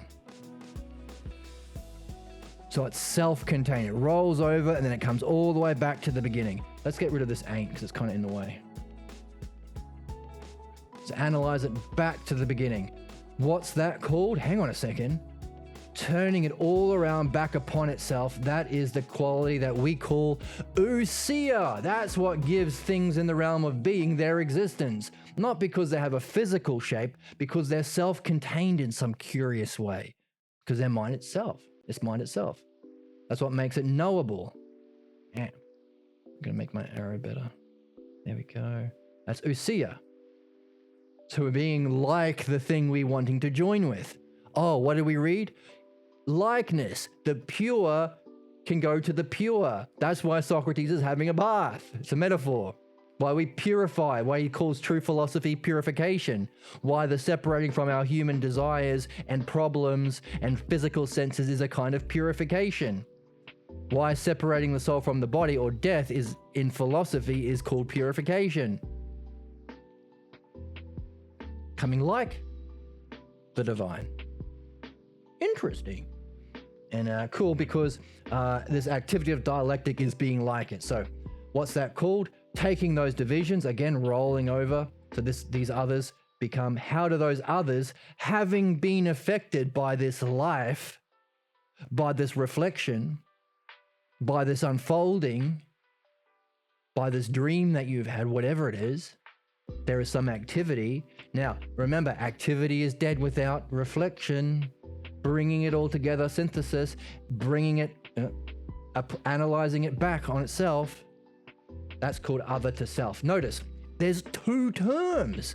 This whole system of understanding, the meaning of according to the text, our purpose here, has two terms, self and other, 1 and 2.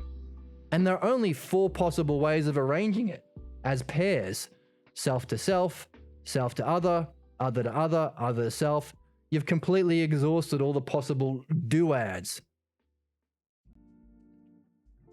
For there to be unfolding, there has to be 2 things. Otherwise, it just stays as one, which is a puzzle. Why didn't we just, if ultimately we're all one, if there's a hyparxis of souls or self, why did we become many? Good question. Keep it if it's yours. But in at any state, for there to be more than one, for there to be an unfolding, for there to be a creation, there has to be more than one. What's the simplest way of having more than one? 2. What we call it? Well, the first thing itself, and then you have to create another. But now you got 2 terms. And you've got the idea of 2. So how can you apply that idea of 2 to these 2 terms? Well, you can have a 2 like this, you can have a 2 like this, you can have a 2 like this, or a 2 like this, and that's pretty much all you can have. I think that's called, in mathematics, 2, and there's an exclamation mark. I'm not great at mathematics yet. But yeah, so that's pretty cool. It's cool how simple it is, and yet all-encompassing it is. Okay, so if that's the dialectic, 4 categories, that's all. 2 terms, easy to remember. And of course, there's one more duad in the game. The same thing applied to what it isn't, side B. So what if philosophy didn't exist? What if dialectic didn't exist? What if beauty didn't exist? Again, what would it be? Beauty is just an illusion. It's a evolutionary byproduct of making boy animals do dirty sex with girl animals. That's all beauty is. It's because of evolution, physical. And then, well, how does it demonstrate itself? Well, yeah, it creates species to... There's no other way of getting boy birds to have sex with girl birds. So that's its demonstration. You could also say, well, how does it affect others? People will say beauty is in the eye of beholder. Everything is just relative. There is no truth. So how do we relate back to beauty itself? We don't seek it. We give up our task of philosophy. We don't fulfill our meaning of life as defined in the Phaedo. We never experience beauty itself. We don't go to the banquet. It's beauty itself. It's bliss. I'm laughing because it's tragic to deny someone of literally the greatest human experience. In the Taoist tradition, that's what they think is the highest experience. That's enlightenment for the Taoists. Of course, there's a nirvana state beyond that. And of course, when you have the logos, you can recognize all of them. And maybe there's a state even beyond that. So that's the implications of there being an understandability to everything, even spirituality, even our highest experience. So that's the dialectic. Simple. 2 terms, 2 categories, 2 parts, if it is and what it isn't. It's no good understanding what philosophy is, because you're going to have that counterattack saying, no, don't do philosophy. Philosophy is just about opinions. Every philosophy teacher I had at school was a jerk. They thought that what made them an expert was shooting down everyone. Oh, that's called the anti-logos. That's in the text. So you pull out the terms of what it isn't as well. So you can recognize where you're starting, like it takes courage to overcome this upbringing. But also the inner critic might reflect the mythology of your culture to get in the way of your actual work. So you got to do both. Simple. So what are they? 4 categories. Hang on a second. We were reflecting on what Socrates is outlining as what philosophy is and our purpose. We said, what do? Understand what it is. That's one thing. Practice it. We practice this. We do little dialectics all the time. We talk about this. We repeat this. That's number 2. So 1, 2. At all times, in all areas, even problems. What's that? If understanding is definition, practice is to demonstrate it or function with it. These are all the ways of dividing it into others to others. And then after doing that division, we have to reflect on everything we've had with our friends in the Discord, in the channel, or other friends who like this channel or in the book. Reflect on it to understand not just your experience, but the cause of it. Reflect on the dialectic itself. What's that? Synthesizing your experiences and relating it back to the dialectic itself in term 1 that you defined in the first category. Oh, really? Why does dialectic have this power? So you're unifying your experiences, that's synthesis, and you're analyzing it back to curiously wonder about the nature of the dialectic that you defined. What's that called? Analysis. By the way, when you've gone through all that, this last stage leaves you with a greater understanding of what it is. So after having gone through that, you've got a good reason to do it again. You can create a new definition that you can then practice, that you can then divide up into every area of your life, even your problems. And then after doing that, you can then reflect on, what is this crazy dialectic thing? Oh, from that experience, from that unfolding, you understand it even better, which means another opportunity to do another dialectic. It's almost as if everything we do keeps rolling on, but not just rolling on. You are improving, you are understanding it higher and higher. It's a self-reflecting, rational, beautiful, necessary, hypaxis of everything, meditative process of growth, which leads ultimately to phronesis. We have our activity of learning the dialectic is itself a dialectic. Isn't that wild? It's almost as if it's all dialectics. It's turtles all the way down, my friends. So we can understand what we are here to understand using that thing that we are understanding, We're understanding itself with understanding. We're understanding the dialectic with the dialectic. Isn't that wild? Now, as we said, it's not just an intellectual exercise that we're practicing, so it's not just harmonizing our psyche while we're in a body. It opens us up to having that experience of nous, which isn't just for Buddhists and Taoists and Hindus and Eastern spiritual traditions. This is the Western spiritual tradition. We happen to have killed our guru. And therefore he wasn't able to help his student, like he died when his student Plato was very young. And so Plato didn't learn this art perfectly. Thankfully, he had a great memory and their tradition was able to, transcribe perfectly what Socrates was saying. But there's a lot that Socrates was doing, especially in the art of midwifery, helping people with their false beliefs that Plato didn't write about. And so, we shouldn't have killed him. He could have helped Plato.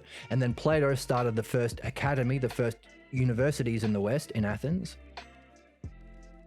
which were, shut down and people murdered by Emperor Justinian, starting of Christianity, the starting of the Dark Ages. So, replacing all of this great work with ignorance, false beliefs, like the mechanic who says, hey, just believe me. Well, that's not much of a apprenticeship. Oh, and by the way, if you have a book for the first 1500 years will kill you, like 1,000 years, you can't read. So literally you can't do this very thing because you can't have a book. The book's not even written in our language. And only now we are realizing that how much mistranslations there were in the books. And by the way, no Socrates books. So lots of problems since then. But we are seeing this is the spiritual and intellectual tradition of the West that we have a birthright to. And we are reawakening. That's the channel, reawakening philosophy. Reawakening our purpose. Hooray. And we're so excited about being able to do that. We have confetti. And there's more confetti when I do this. More confetti? Double confetti. Okay. So, what is it? Simple, dialectic. Now, this experience, when your soul grows wings, is the analogy Socrates has. Like a fish that sticks his head above the water. Oh, really? There's this whole world up here. I always thought it was the sea world, under the sea. That's us. There's a famous analogy in the Republic, the cave analogy.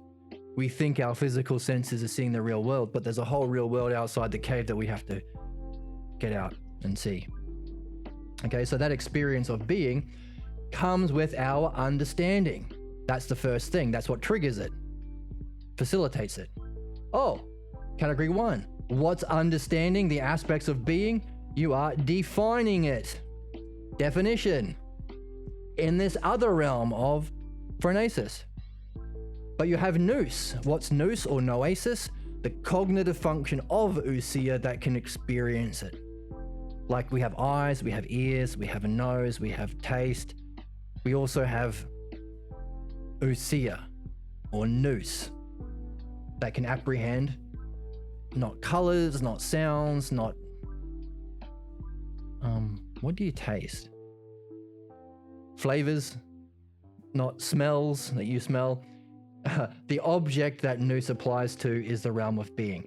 Now, this is elaborated more in the Republic in the divided line. So we are going to the Republic because we need to nail down the virtues.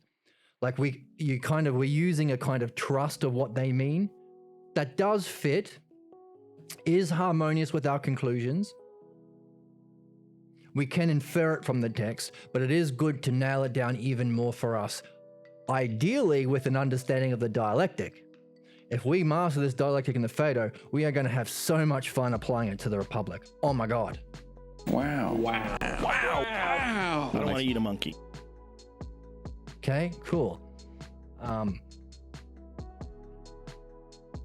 But so too the divided line. The divided line is that which we can look at in the Republic, maybe in our next text, that talks about those cognitive functions, including nous, and says, hey, by the way, everything has not just a function, but an object.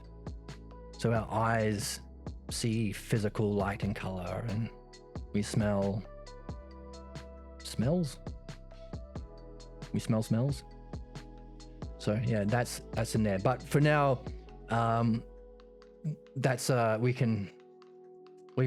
he has told us that it is nous that apprehends being, and it's in this text. But we can learn more about it when we get into the divided line. So that's fun in the horizon. So we understand ousia and being and its aspects, the ideas, not forms, betrayal of philosophies. So we are experiencing or demonstrate through our demonstration or experience in nous the very thing we've been understanding. This is why modern physical science, which keeps in the physical senses, can't play this game. They don't have nous. So all theories, they can never know. Because knowing is the experience of being, which is the cause of the physical. So that's not to say that physics doesn't lead into this. Absolutely it does, because all physical things, all learning, all things you see or hear or touch, and especially if you're interested in learning, they all point to the realm of being. Socrates goes through this in depth in the Phaedo. This was the idea of all learning is remembering. So he said all physical things point to being and actually want to be being, and its purpose is to remind you of being. So you can see all physical things the same way. It's a way of bringing all physical things into a unity. That's pretty cool. So yeah, if you're learning in physics, you'll think, there is indication that everything seems to be made up of consciousness or mind. It's almost as though all of my physical studies are pointing to something that causes them to exist and causes them to be maintained. Socrates gave us some hints. He calls it the second search for causes. What's the cause of physical things? And what keeps them together? And what is this daemon force that helps guide us? Because definitely we have that too. So yeah, so you can... Don't let the ceiling of the physical be your ceiling if you're into physics or chemistry or mathematics or whatever. Keep going. Because that's a fundamental principle. All systems of understanding, if the dialectic is true, and it shows us a self-reflecting, spiraling up to higher dimensions of reality, then you can't completely understand something without realizing there must be a higher realm that you have to get into next. So that's called, what is it? The Penrose principle, I think it's called. Yeah, that no system is completely self-contained and complete. Everything has to bring in something from a higher principle from a higher study. So if you do Euclidean or two-dimensional geometry, you realize that you have to make some 3D movements to prove it. Other than that, Euclid is a fantastic example of a complete system of understanding, but you'd still need to make, I think, one or two three-dimensional moves. So you go from 2D to 3D, and equally so, everything that you understand in this world points higher and higher and higher. So, I'm not rubbishing physical science. I'm saying keep going. Keep at it. And especially at the end of your work, reflect on the cause. Why did it work that way? That's the last stage. Now, leads into our the actual spiritual initiation, or many of the staff bearers. This is actual spirituality. Cool bumper sticker. And Owen says, wow, wow, wow, wow. All his brothers say wow as well. So we have the definition, we have the experience, but also we're integrating it into our dialectic. That's a division. We're integrating it into our way of being because we've been practicing it with the virtues. We use it as a standard for excellence in our other activities, including chemistry and physics. It's our standard for understanding others' topics. Yeah, it's the logos. You should see the logos reflected in the lower dimensions, like music, for example. Even our problems. So what are they? These are the others. So you have the definition, you've seen how it can be an experience, and you can see how that experience can inform all the other divisions. And what do you do after divisions? Experiences are dead. What is meaningful is understanding.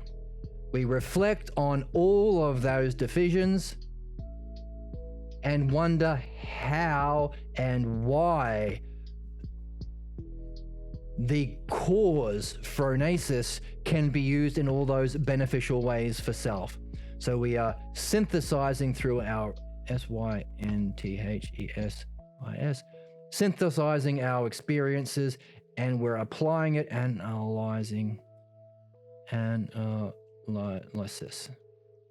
Yeah, that's good enough. We're analyzing it back to the cause. Good enough. I'm just saying it should be a standard of excellence. So I think that's analysis.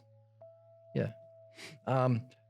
So synthesizing it together, reflecting it back to the cause. And all of these questions are, hang on a second, how and why? Those are questions of causes. One of the big questions that allow you to reflect on yourself is causes. What is the cause of it to be able to be used in all of those divisions? How does it work? Why can it work that way? And it has beneficial effects for self. So hang on a second. What about this self thing? The self have to exist even more primarily, even before this phronesis of ultimate being, eternity, everything all at once. Something has to cause it, or something has to be experiencing it. So now, not only are you reflecting on the first topic, phronesis, or being, but you can also reflect not just on being in the synthesis analysis, but the cause of being, which means if we have come this way, Socrates is giving us, just like we said before, as every good teacher does, giving us a hidden puzzle. If we were just content in reading the way that people do, with just reading and not really understanding what's being said, not really practicing it. So what are we doing? We are taking our understanding and we are practicing the dialectic. We are organizing each of the three categories into the we're writing it out so we get the terms, but then we're applying the dialectic to it to see if this also reflects the dialectic. What did he say we should be doing at all times as we await our call to destiny, as we await our death or meditate or spiritual experience, the call up or the jump or whatever? This! At all times! So, literally, we are taking what we've been reading and doing it. We've been practicing it. If we weren't practicing it, we would not discover there is another level. That's why, it's one of the reasons why he's such a good teacher. And so we can say, yes, even though we're telling the truth about it, we're not keeping it as a mystical tradition like it was in the past. It is kind of still an esoteric tradition, because if you're not doing it, you will miss the next level. But we're doing it so we can see what the next level is. So these were the ones he gave us. But in the last section of the text, he said, by the way, if you do this well, and you come to the realm of Hades initiated, still on the board. This is the initiation into, so what do you say? Okay, so By the way, virtue isn't the way the Stoics say. Mastering your pleasures with effort because it's manly and maybe using that so you can enjoy other pleasures. No, that's vice. Mastering your gambling so you can be a better drinker. No. The only valid currency that you trade all of the virtues in is not pleasures for pleasures or courage. You know, I'm facing this fear because I fear something even worse if I don't have courage. No, that's not real courage. The only thing we trade them in for is, the only valid currency is phronesis. So that's the word phronesis. Our translator uses the word mindfulness because phronesis, we don't have a word for that in English, but I think it's important that we put it in because mindfulness has many different meanings, and it's literally phronesis. It's a key word. Okay? So being that we understand with wisdom, virility, the power we get from courage, sound-mindedness, the desiring of the art of the logos, and justice, the word is justice, not righteousness. Dikaios, justice in Greek. Using it. They are only the true virtues when you actually reach phronesis. This is the rite of initiation. Self-phronesis is the word. Not whatever phronesis is directed towards the physical, the self.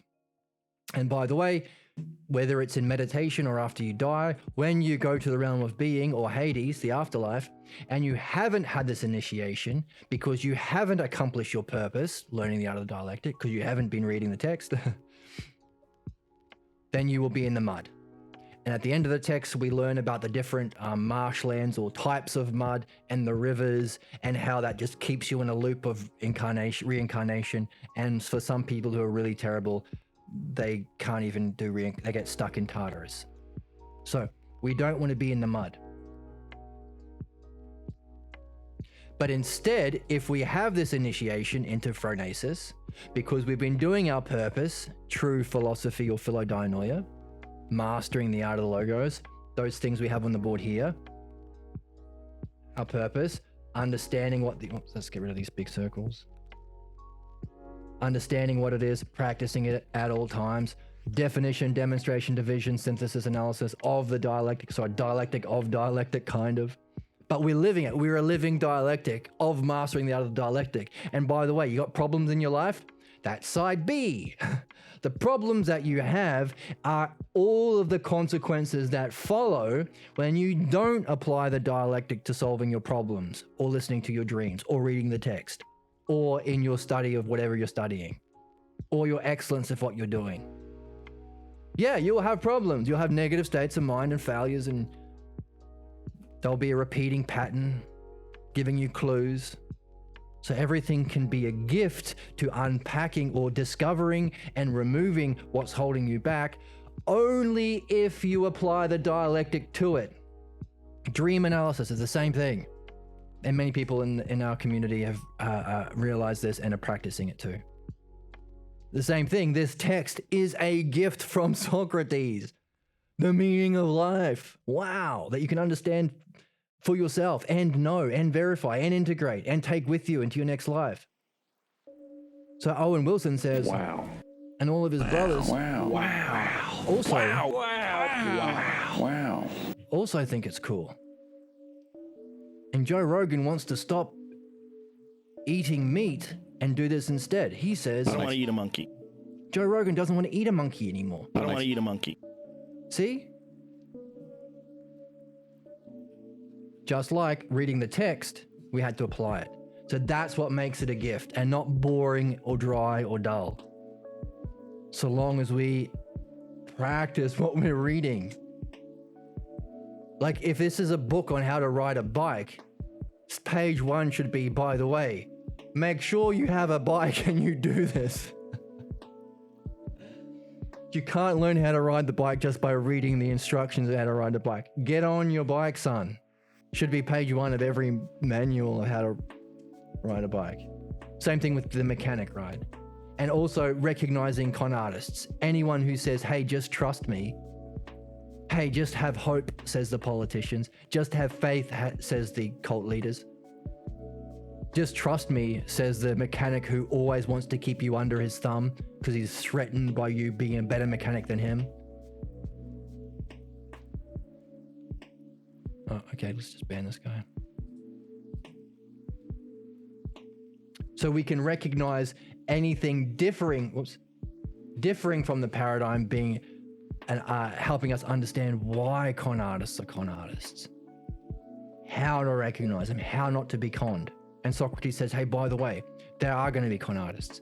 But if you blame understanding because they're misusing it and not your lack of the art, then you might end up hating logos, hating philosophy, and you'll never reach being. But let's see it in the text. He calls it the greatest defect of the soul. And he uses an analogy. He says, hey, just like villains have an origin story, they end up hating humans because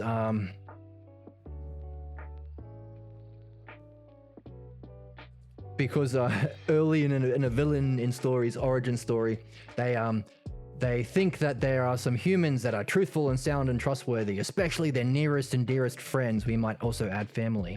But actually they turn out to be base and untrustworthy. And they experience this many times, and having many blows, he ends up hating all people and believe there is no actual perfect wholesomeness or soundness or excellence in humans. Doesn't exist anymore in anyone. So we call that the origin story of a villain. But he goes, okay, it's similar for the logos. If you're trusting the logos, Loe, Simmius, and Cebes, even the logos from Socrates, even from a good mechanic you're an apprentice of, and you don't use the art of the logos, then afterwards someone might convince you it's false, especially those who are very good at contradictions, the anti-logos. We would call them haters.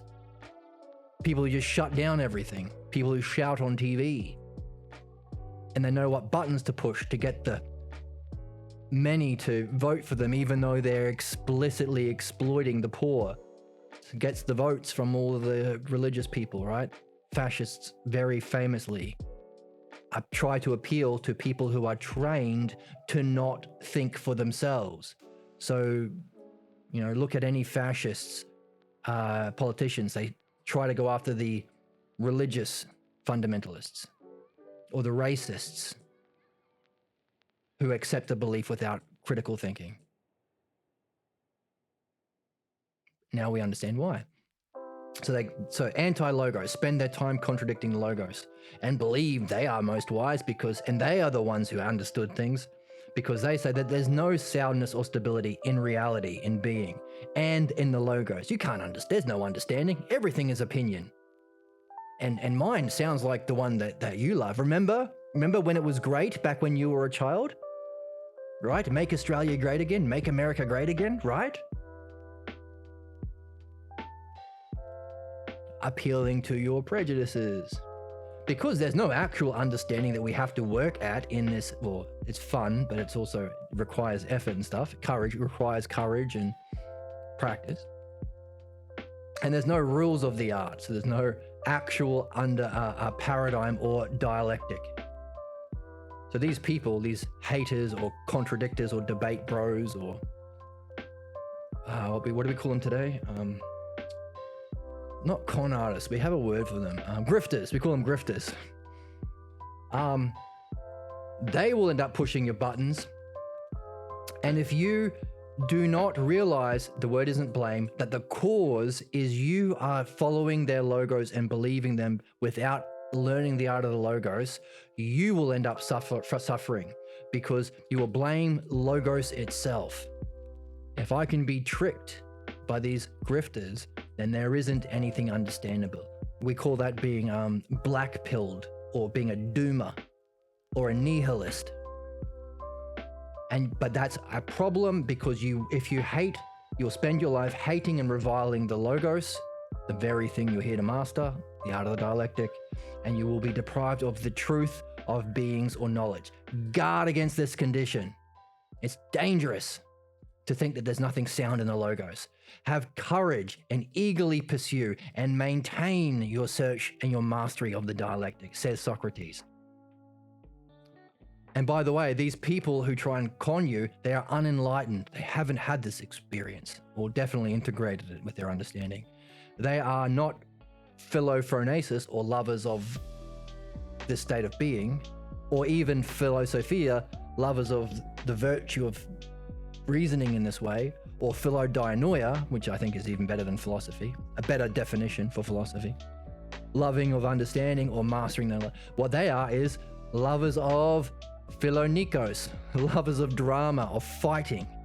Our translator says they have a contentious attitude, but it literally means love of fighting. So, you know, all of those grifters that are popular right now in our culture that, you know, are anti-logos, haters, and they just shoot everyone down, right? Ignore the cause of problems, ignore the meaning of life and how we can create society in a way that everybody can master this art. No. And let's just hate the Jews or hate the Mexicans or hate the non-whites or hate women or whatever. They all say that crap. Anti-logos. And what are they lovers of? Philonikos, lovers of fighting. Right? All of those grifter networks, the red pill we call them now, red pill, I don't know, podcasts. They're all like, oh, manly, right? Go to the gym every day so you can beat up your enemies. Guns for everyone. Lovers of fighting. Crazy. But they won't have that phronesis, so they don't know how to maintain any wisdom. So we do the opposite. So if we have actual phronesis, we know what logos can maintain phronesis or ousia, phronotin ousia. And by the way, those people will trick you. So if you are like, because they know what buttons to push, because they're lovers of fighting and lovers of anti-logos. That's why don't blame the logos for them misusing it to manipulate. Realize the cause is you haven't yet developed the art. Just as use the art to not everyone's trustworthy. Some people pretend. Use the art to judge people. Otherwise you go down that villain arc. Many blows of trusting people and then betraying you. Just like how many non-philosophers are there? Most. But Socrates said, hey, look, be on guard of this condition, because if you hate the logos and don't realize you have yet to learn the art, and the reason why you're here is to learn the art. So even these people who are con artists are kind of gifts, so long as you apply the dialectic to them. So you can realize, oh, the reason I was attracted to these grifters is they were pushing the religious buttons of my family. That's why I thought this guy was so great. I uncovered something false that is getting in the way, and that's a gift so long as I unpack it with the dialectic. Just like the Phaedo is the greatest gift from Socrates, so long as we unpack it with the dialectic. And what's that gift? It leads into, so long as you, what's the text? So long as you master the art, you reach... If you love the logos and master it, the truth of beings and knowledge, noesis. It's episteme there, but the experience is itself noesis. Episteme is another word that says knowledge in Greek. So, have the understanding. That's what we're doing. And by the way, that's what we'll be doing in this channel now. We're going to take this realization after reading the text in this way, go back, practice, go to each section of the text to master the dialectic, because we could also say the text itself is probably ordered in terms of the dialectic, right? Didn't we say that? Do we write it down?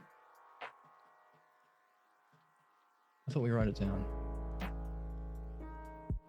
Okay. At the start of this episode, we said, hey, Socrates was saying what philosophy is in his doctrine and what it ain't.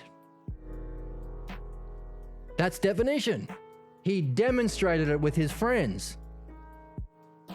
And he said, by the way, people who aren't, there was somebody in his group who couldn't demonstrate it. But then there was a counterattack.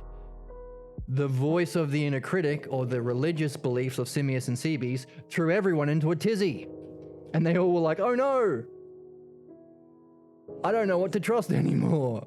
Maybe there's nothing sound in the logos because it feels true, what he's saying about the soul not actually being immortal. Well, they don't know. Where do they learn about the soul? Right? So Socrates had to apply it. What do we say over here? Even to problems or negatives, even to the counterattack from the inner critic or the cultural mythology from at the time, represented by Simmias and Cebes. That threw everyone into a tiz. So what is that? What's that? Even in this section here, when we have the experience, we integrate it into all these different divisions. Even we use it to understand and address our problems, so even the negatives. So that is the section of the text that we might say is the division section, where he addresses the problems. And then the last section was that huge, very different, because it wasn't sort of explained simply like a definition. It was this complex metaphor that he didn't give us definitions for. So he left it as a huge open question. And it wasn't a back and forth question and answer. So we have someone like Simmias and Cebes saying, I don't understand, because we don't understand. So we're happy that they say, oh, can you explain that further, Socrates? I have no idea what you're talking about. We don't have someone like that. It's just a huge monologue. So it's very different, indicating a different section that he's not defining for us. He's not giving us a partner in the dialectic to speak for us. So why the heck did he do it? Because it was super complicated and confusing. Good. We're supposed to get confused. That's part of having a question. Remember? Meditation is to have a question and be so puzzled you can't get it out of your mind. That's what a koan is. It's a spiritual technique where a guru gives you a fake question that's supposed to keep you puzzled so you can stay in that focused concentration. Meditation. Like, what is the sound of one hand clapping? If a tree falls in a forest, does it make a sound? Those kinds of questions. What is moo? But we don't need one of those, because we're given one in the text, and we've seen how important this gosh darn text is. So we naturally have the conditions for motivations. It's not for meditation. It's not artificial. We've got a huge question. What the heck is this true earth that has all these muddy places and these rivers? And there's the ocean river around. There's Tartarus that goes through the middle. There's the Arcusian River and the Arcusian mud that most people go into and they go back from their reincarnations. There's the Periphrygian Lake of Fire that takes you down to Tartarus, but then you can climb out and say, hey, people in the Arcusian marshland, I'm sorry I hurt you in my life and was a big tyrant and a jerk. I'm sorry. Can I get back into the reincarnation, please? And eventually, if you can persuade them, this is what's persuasive, by the way, then they'll let you back in.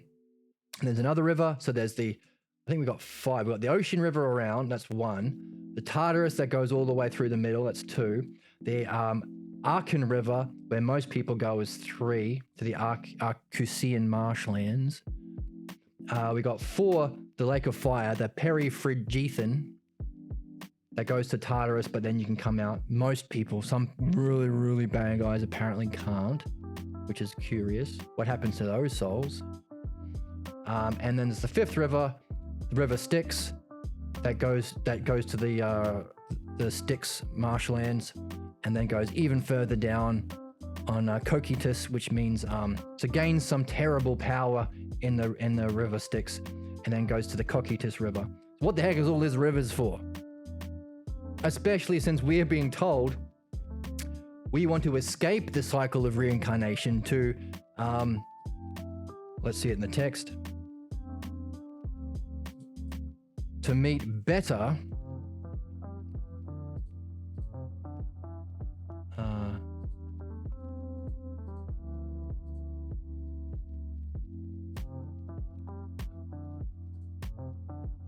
So we do all this so we can escape. Calls it the prison. Yes. If you do this, then you'll be given freedom to escape the inner regions of the true earth, the inner regions of that thing, like all of those rivers and marshlands, as if escaping from prison. And then you could arrive at the pure habitation. There's a whole different area that he hasn't described. Kind of like the fishies don't know that there's a surface world on this planet. And you can make your home upon the surface of that realm of being. With those who have purified themselves sufficiently, so we're learning, sufficiently means phronesis, at least, by philosophy, or the art of the dialectic. And from that time forth will live without a body, escaping from reincarnation, the back and forth of the mindless suffering and problems and things. And even them, well, there's a different level, even beyond that, an even more beautiful habitation. But that's not easy to describe clearly, and we don't have time to do it now. What does that mean? He's giving us a puzzle. I'm not going to describe it. You do it. So it's still an esoteric tradition.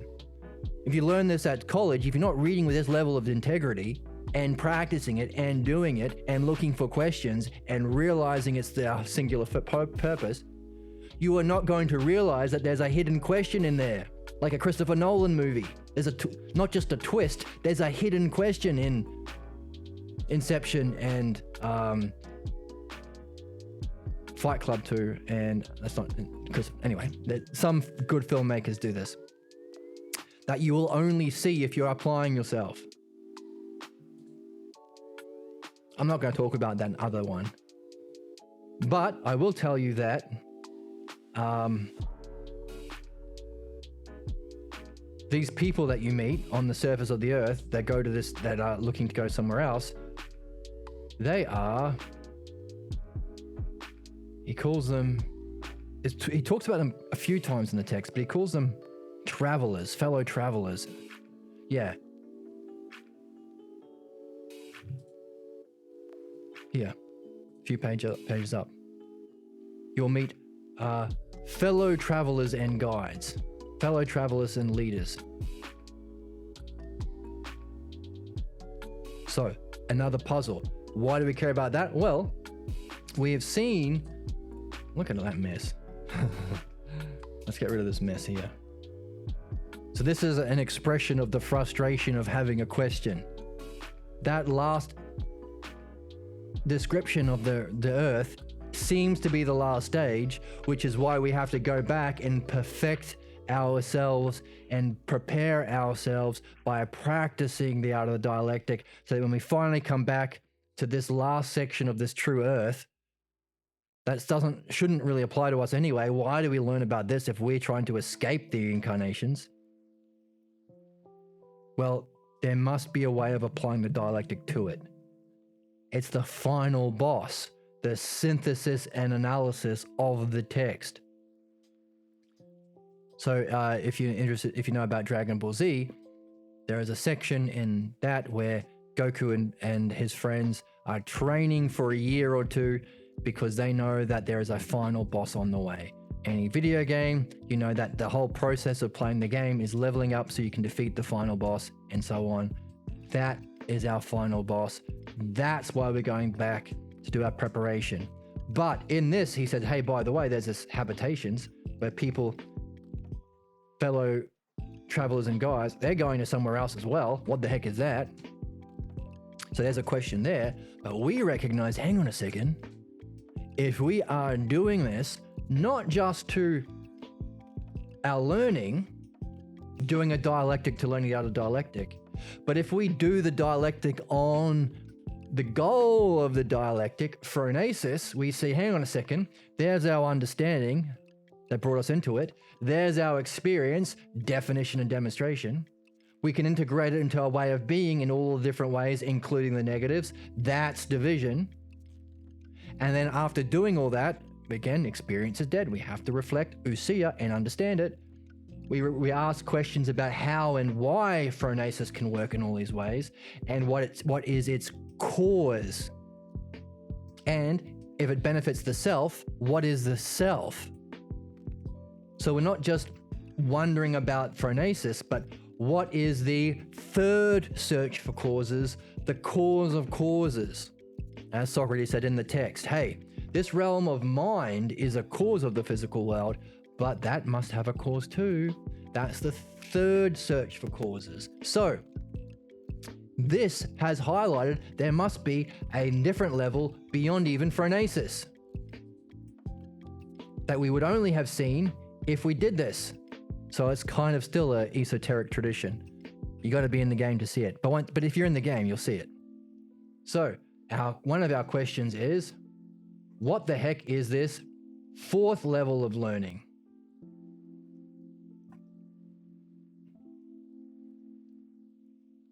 Because there has to be a cause even for phronesis that we get when we apply the dialectic to our phronesis. So by the way, there are many spiritual traditions in the East especially who have the goal of enlightenment, to experience the realm of being. But if they're not also learning the logos, mastering the art of the dialectic, they won't realize that there are ways of integrating it according to the dialectic, and the final stage is to reflect on it and its cause, leading to a new puzzle. By the way, what do we learn in the mastering of the dialectic? How to look for puzzles and how to create questions, not the ones given to us by a guru, but our own questions. We have been practicing in our study of true philosophy, developing questions and reflecting on causes and synthesis analysis. Therefore, even when we reach the sixth, or that dimension outside of reincarnation, to be without a body eternally, even if we experience perfect knowledge or brilliant light of being, or bliss or beauty itself, even then we can rub our hands together. Oh, what have we been practicing? Realizing that experiences are transitory or dead. What's really meaningful for me is understanding. So, we get to the experience of knowing eternity all at once, or literally the highest experience possible. We rub our hands together. Where can we make a question here? Where can we see a puzzle here? Because that's been our training that a Taoist or a Buddhist might not be able to do. But, okay, we'll shed a tear for them, but go back to our own work. So our question is, hang on a second, what's the cause for that? And how will the dialectic play out over here? So what would be the 1, 2, 3, 4 relating to this fourth level of learning beyond even phronesis? Phronesis, and by the way, he says if you have phronesis, you won't go to the afterlife in the mud, so you'll go to that that level on the true earth. Let's go in here. So you can say also, this is the true earth. It has all of the various rivers, has all the various rivers and things, and the marshlands, and the sad people, and the different rivers and stuff. But we want to get to the surface with people who've completed their work. I'm looking for someone to share in an adventure. And he calls them fellow adventurers and travelers and leaders. And he said they're going to so by the way, the ticket to get into this club is phronesis, but they are going somewhere else, which means that last section has a hidden question. What is the even more beautiful? Yeah, beautiful.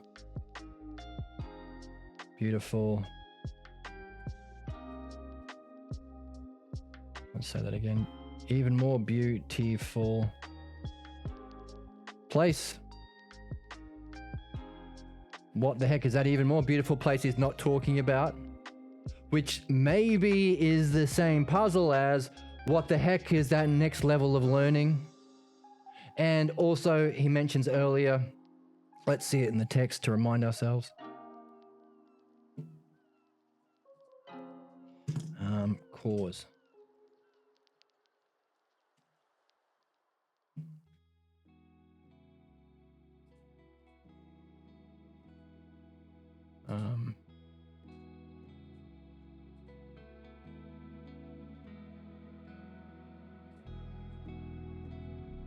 Here we go.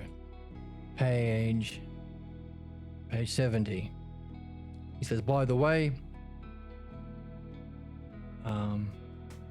the causes in mind are one thing, but that without which a cause could never be a cause is another. So Socrates was unique among the people of his time in that he went from this dude here, where we're born through the physical senses, S-I-C-A-L, physical senses, that's where we start, and we might have physics teachers and stuff, but Socrates was special Socrates, because he wondered, so even when he was a kid he had a beard,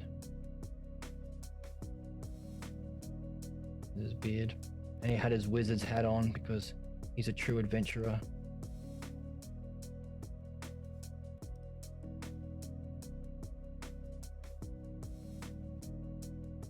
There's a big smile because he's a happy dude. His beard. And it is his wizard's cape. He was special because he went this way to the second search for causes in, and that was what are all the physics professors and teachers of his time doing? They were ignoring mind, of mind.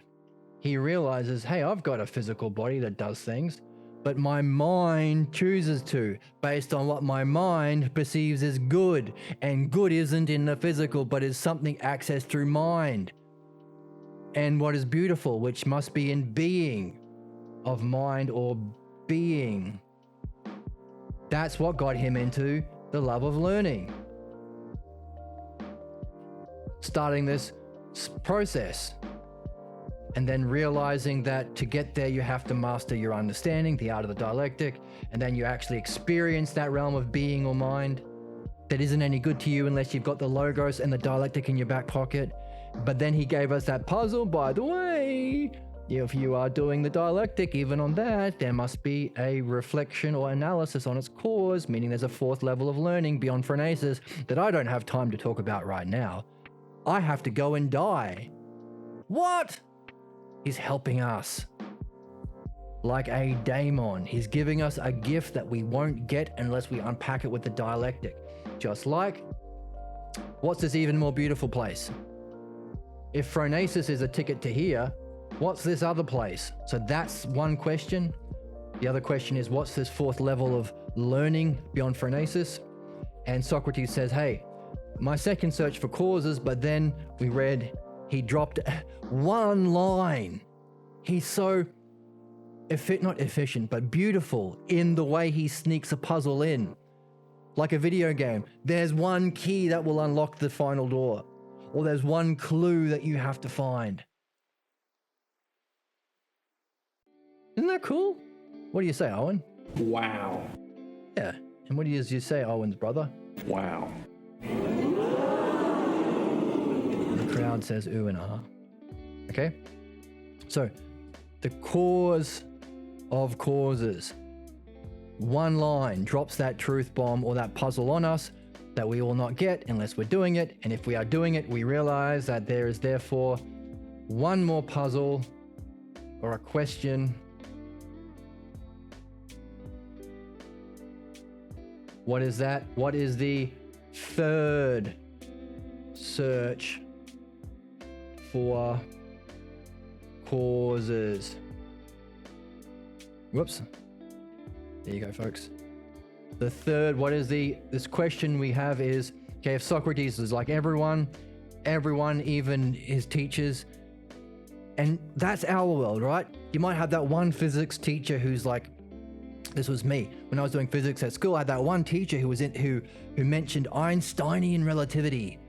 It's like, wow, that's why I started doing physics at college. Like, wow, really?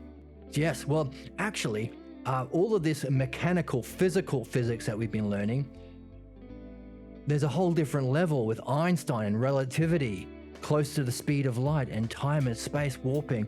It's like, finally someone's talking about mind.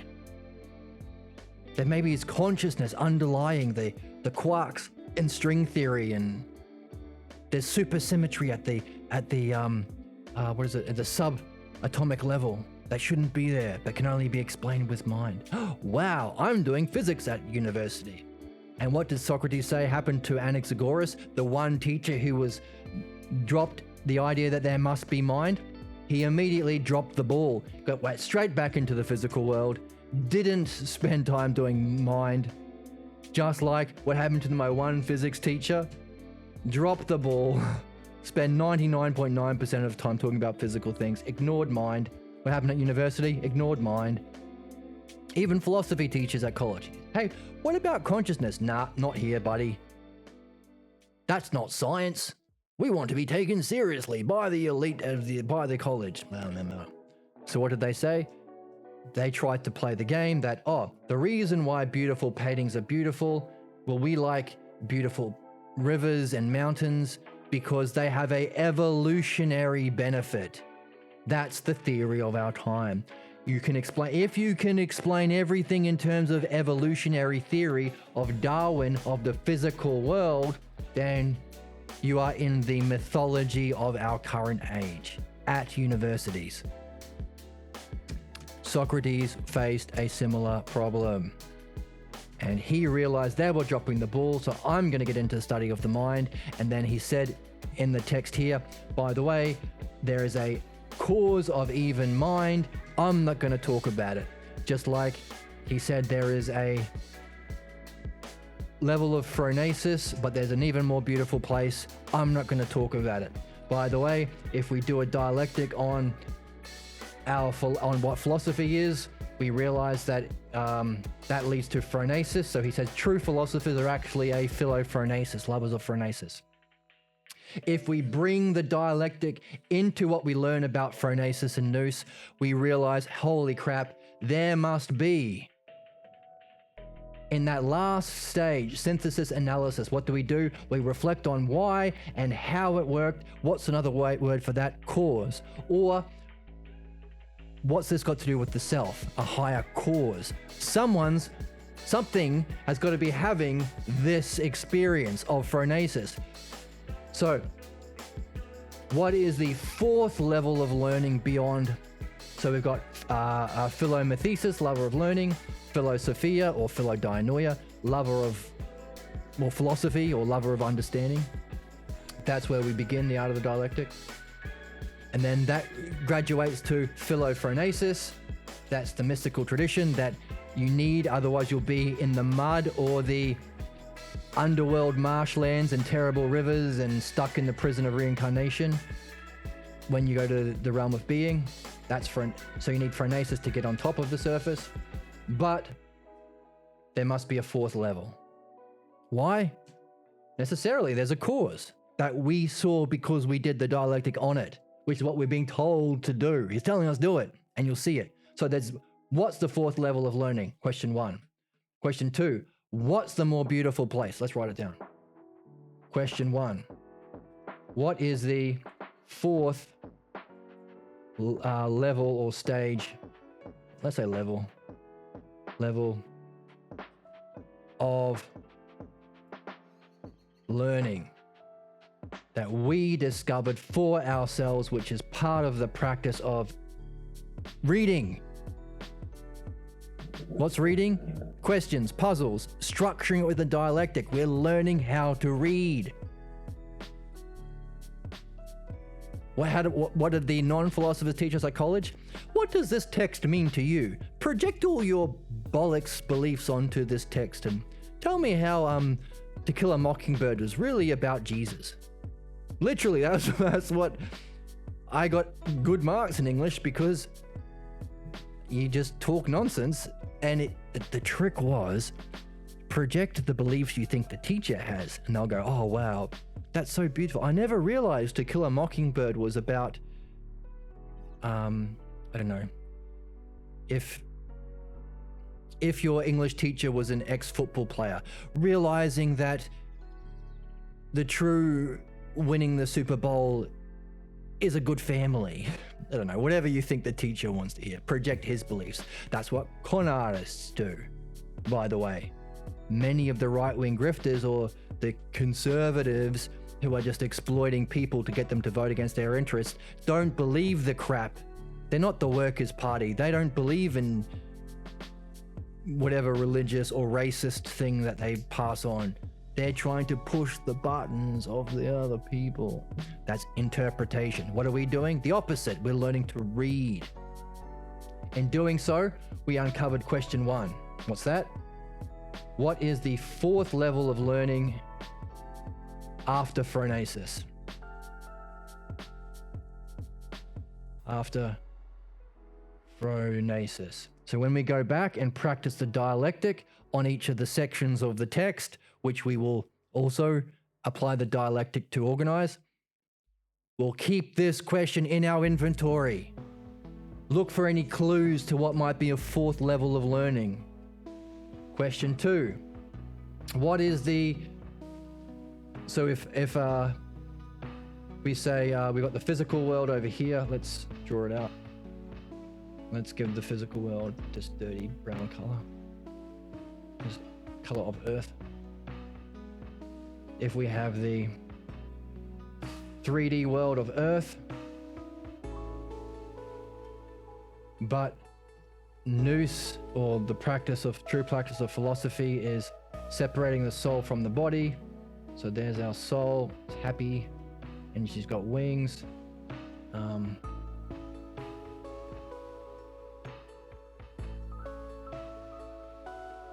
So like this. How do you draw wings? There we go. Then another wings here. So that's separation from the body. We'll just call 4th dimension, just so we have a term.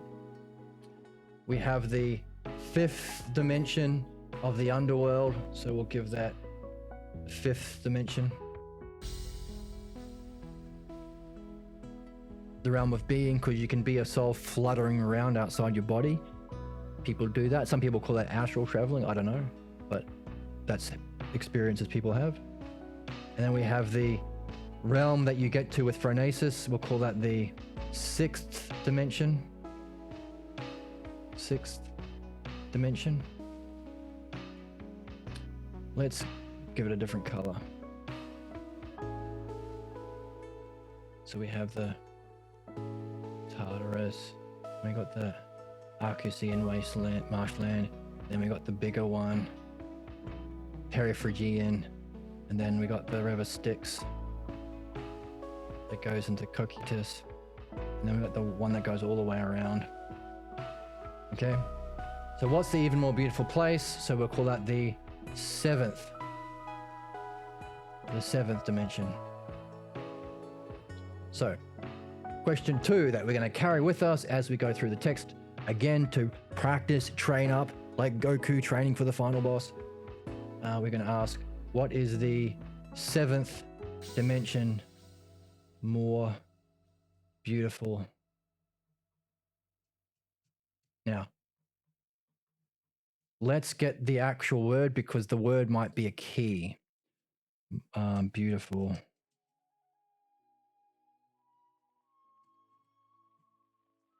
Here we go. No. Here we go. Why does it do that? Okay. I don't want to eat a monkey. Thank you, Joe. There's even more beautiful habitations. In fact, let's do it right now just for fun. Let's copy the Greek word for habitations and see if it comes up anywhere else in the text, because that might be a clue. No. Okay, let's cut off a few letters, see what happens. There is.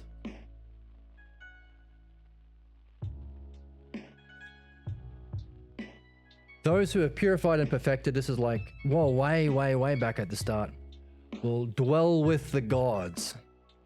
Oh, this is where he talked about being a true mystic. Okay, so it sounds like being a true mystic is going to this sixth dimensional place, and that's dwelling with the gods. Yeah, it fits, doesn't it? To be without a body forever. Let's cut off another letter and see if there's another. No. Okay, we've got a few more. Yes, habitation. Okay. Right. So there's the same word applied to if you go into the realm of being without mastering the logos and without phronesis, you will wander around completely at a loss. No one will want to be a fellow traveler or guide. They'll be avoided by the people in the sixth dimension. And of course, like, we're learning how to talk and reason and help and benefit. You don't want a fascist type yelling, "You suck, agree with me, because this is what it means to be knowing," just like my dad, just like Tucker Carlson yells, just like Trump yells, or whoever. This is what it means to be knowing. You're not going to go anywhere with those people. Of course you're going to turn them away. So he's saying, and by the way, they will be reborn by necessity into their proper habitation. So he's saying there is a necessity or a justice to the kind of reincarnations we have, and it's based on what kind of a soul we bring with us to that realm of being, or Hades, or the afterlife. Okay, so the word habitation comes up with reincarnation. Let's see one more. Oh, there's a section we haven't got to yet. And let's see if we can take one more letter away. And we have... well, that's about it looks like. Habitation. Right. Right, dwelling with the God. So in his metaphor about what it's like from someone at Socrates level at the sixth dimension, he says, seeing the whole of the true earth, so the fifth dimensional realm from the sixth, we would say, is a spectacle for the sight of the good daemons. So Socrates is like a good daemon. So part of learning phronesis with the art of the logos is being a good daemon yourself. Interesting, because that's how Phaedo described him right at the beginning. So just like how the water and sea is to us, is like the air is to them.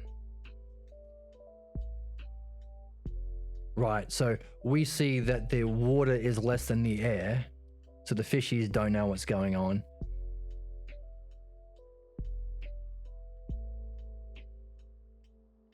Wait a minute.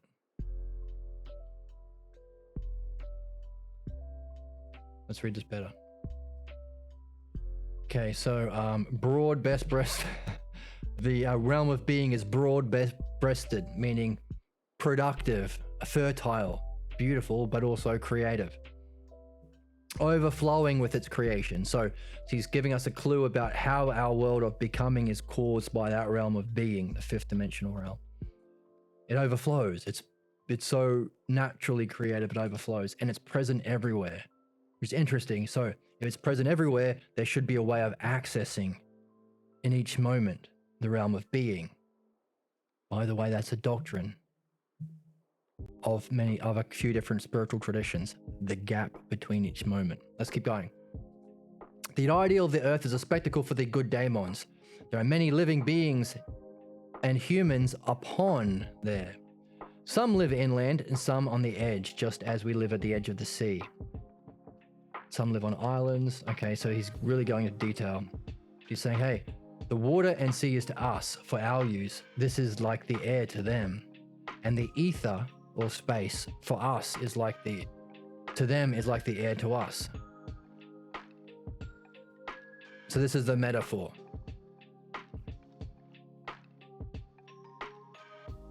So we have the sea to our atmosphere to space, but they're on a higher level. So their sea is like our level of air. What space to them is like the regular world, and there's a whole nother level that we can't access. So this is his, and this is their eyesight and hearing and phronesis is much better. So this was when, this was another time where he used the word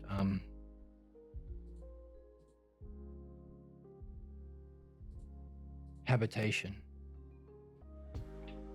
Yes, okay, pure habitation for reincarnation. Yes, this is where the gods dwell. Okay, so this sixth dimension is where the gods hang out. So if we can do this, take the art of the dialectic with phronesis to the sixth dimension, we hook up with gods and humans who are now, I guess, gods too. They've completed their work and they're not getting incarnated again. So our question is, that's all fine and good. If this is, where's my pen? This is all the sixth dimension, gods hanging out, men hanging out. But what is this even more beautiful place? If they are fellow travelers and guides, they're also going somewhere. That's what it means to be a traveler and a guide. So what is question 2? What is the even more beautiful habitation? And we try to use this keyword, shed a little bit of like, this is weaving the puzzle together. This is part of reading the pieces, using a keyword to weave the sections of the text together. Gave us a little bit of insight. The gods always live there, or are heading there. So it is a habitation beyond the gods. So if there are gods, we could ask, what is the cause of gods, or where are the gods wanting to go? Curious. A level beyond God? Of course there is. Someone's got to cause gods. They're going somewhere. So that's our second question. So 2 questions. What is the 4th level of learning after phronesis? Which seems to be really similar to what's the the 7th dimension beyond the 6th, which is phronesis level.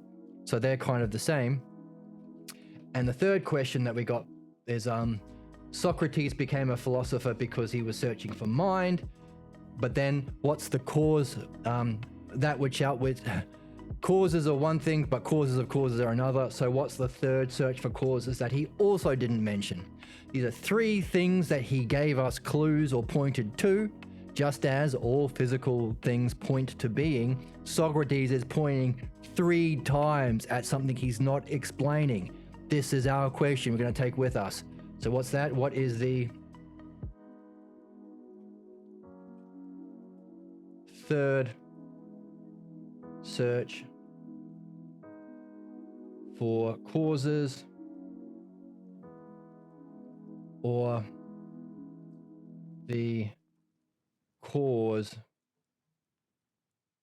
of being, or mind itself?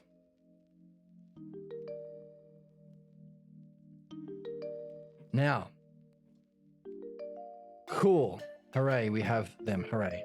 Wow. And where's my confetti? Oh, okay, balloons. I want confetti. If I do this, I get confetti. Confetti. Wow. And if I press this button here, I get more confetti. Hooray. Okay, so those were the 3 questions that we came. How do we find them? This is important. We were reading and we read with integrity, and we realized he mentioned something but dropped the ball.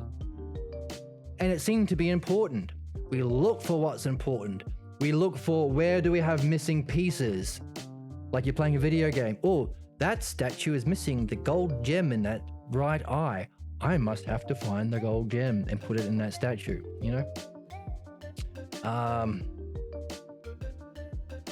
Look for things that are missing or unspoken.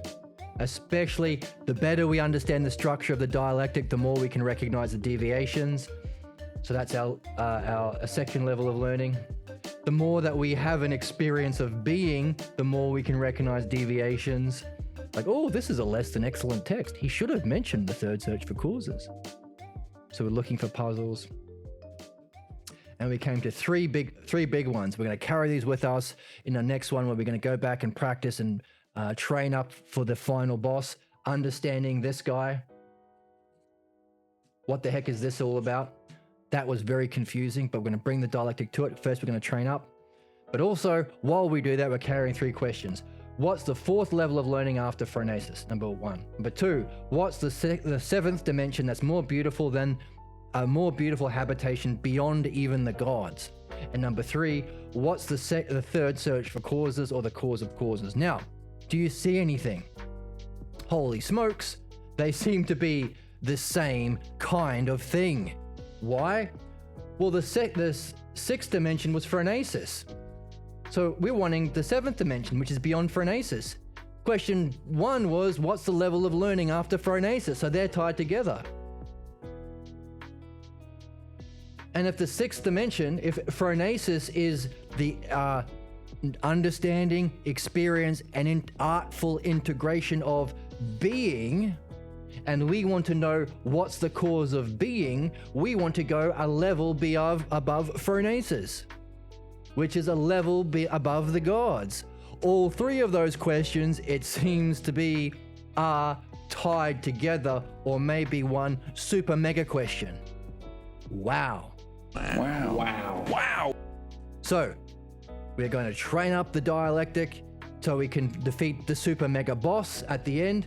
This big speech, which seems to be at the, in the terms of the dialectic structure, seems to be the synthesis of the text. So no wonder it's different, and no wonder we have to train up to be able to see it. So that's our final boss, understanding his big monologue in crazy detail, which seems to not make sense. So we're very puzzled or curious. So we're going to go through and master the dialectic so we can defeat the final boss, the explanation of the true earth, while also carrying in our back pocket a super mega question, which is these 3 questions combined. What is the 4th level of learning? And what is that 7th dimension that this leads you to or brings you to, or is the experience of? And also, what's the cause, the third search for cause, or the cause of causes? All of these things were left out by Socrates, meaning he's saying you do it, and they all seem to be related. It seems to be a super mega ultimate question, which might blow our minds and our souls in the best possible way if we can nurture it, hold it, be puzzled about it for a long, long time, and solve it in the text. Huge. And that insight might be a one-way ticket to the 7th dimension. Wow. Which would be even more important than philosophy and phronesis, or rather, the next step beyond all of those. So we talked about how few people are doing true learning, and in this text, we talked about how few people understand what actual philosophy is. It's better called philodianoia, and it's the practice and mastery of the art of the dialectic. Almost no one knows that. And almost fewer people know that it's an integration into it's a passage into phronesis. And then of those very few people, even few have read the text to this level where they realize there's another level beyond phronesis. 7th dimension, third search for causes. So maybe when we get this question, if we risk the belief and risk the practice, as Socrates says, apply ourselves, practice it, do what we're supposed to be doing, because we have been practicing understanding why, then maybe this super ultimate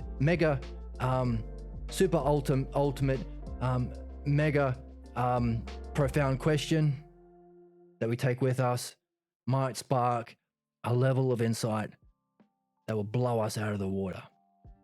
Let's see if that happens. And if it does, please join the Discord and tell us about it. Come back down from the 7th dimension to us in the 3rd and 4th and tell us all about it and help us be a fellow traveler. Please share your insights and experiences in the comments, in the Discord, on Twitch, but yeah, mainly in the Discord, I suppose, because we have this super ultimate mega dynamite question that we're carrying with us.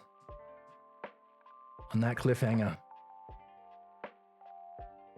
I'll see you next time with the super ultimate mega question in our back pockets while we train up and practice the dialectic, doing the most profound activity we can be doing while on this planet. According to Socrates, let's see if it's true. Thank you so much for joining. Big cliffhanger and great insight today. I was planning on starting the training, but this was even better. So I had no idea this question was going to come to light. So happy that it did. Wow. Owen says, Wow. Wow. and Joe says, I want to eat a monkey. I don't want to eat a monkey. I want to do this. Hope to see you next time.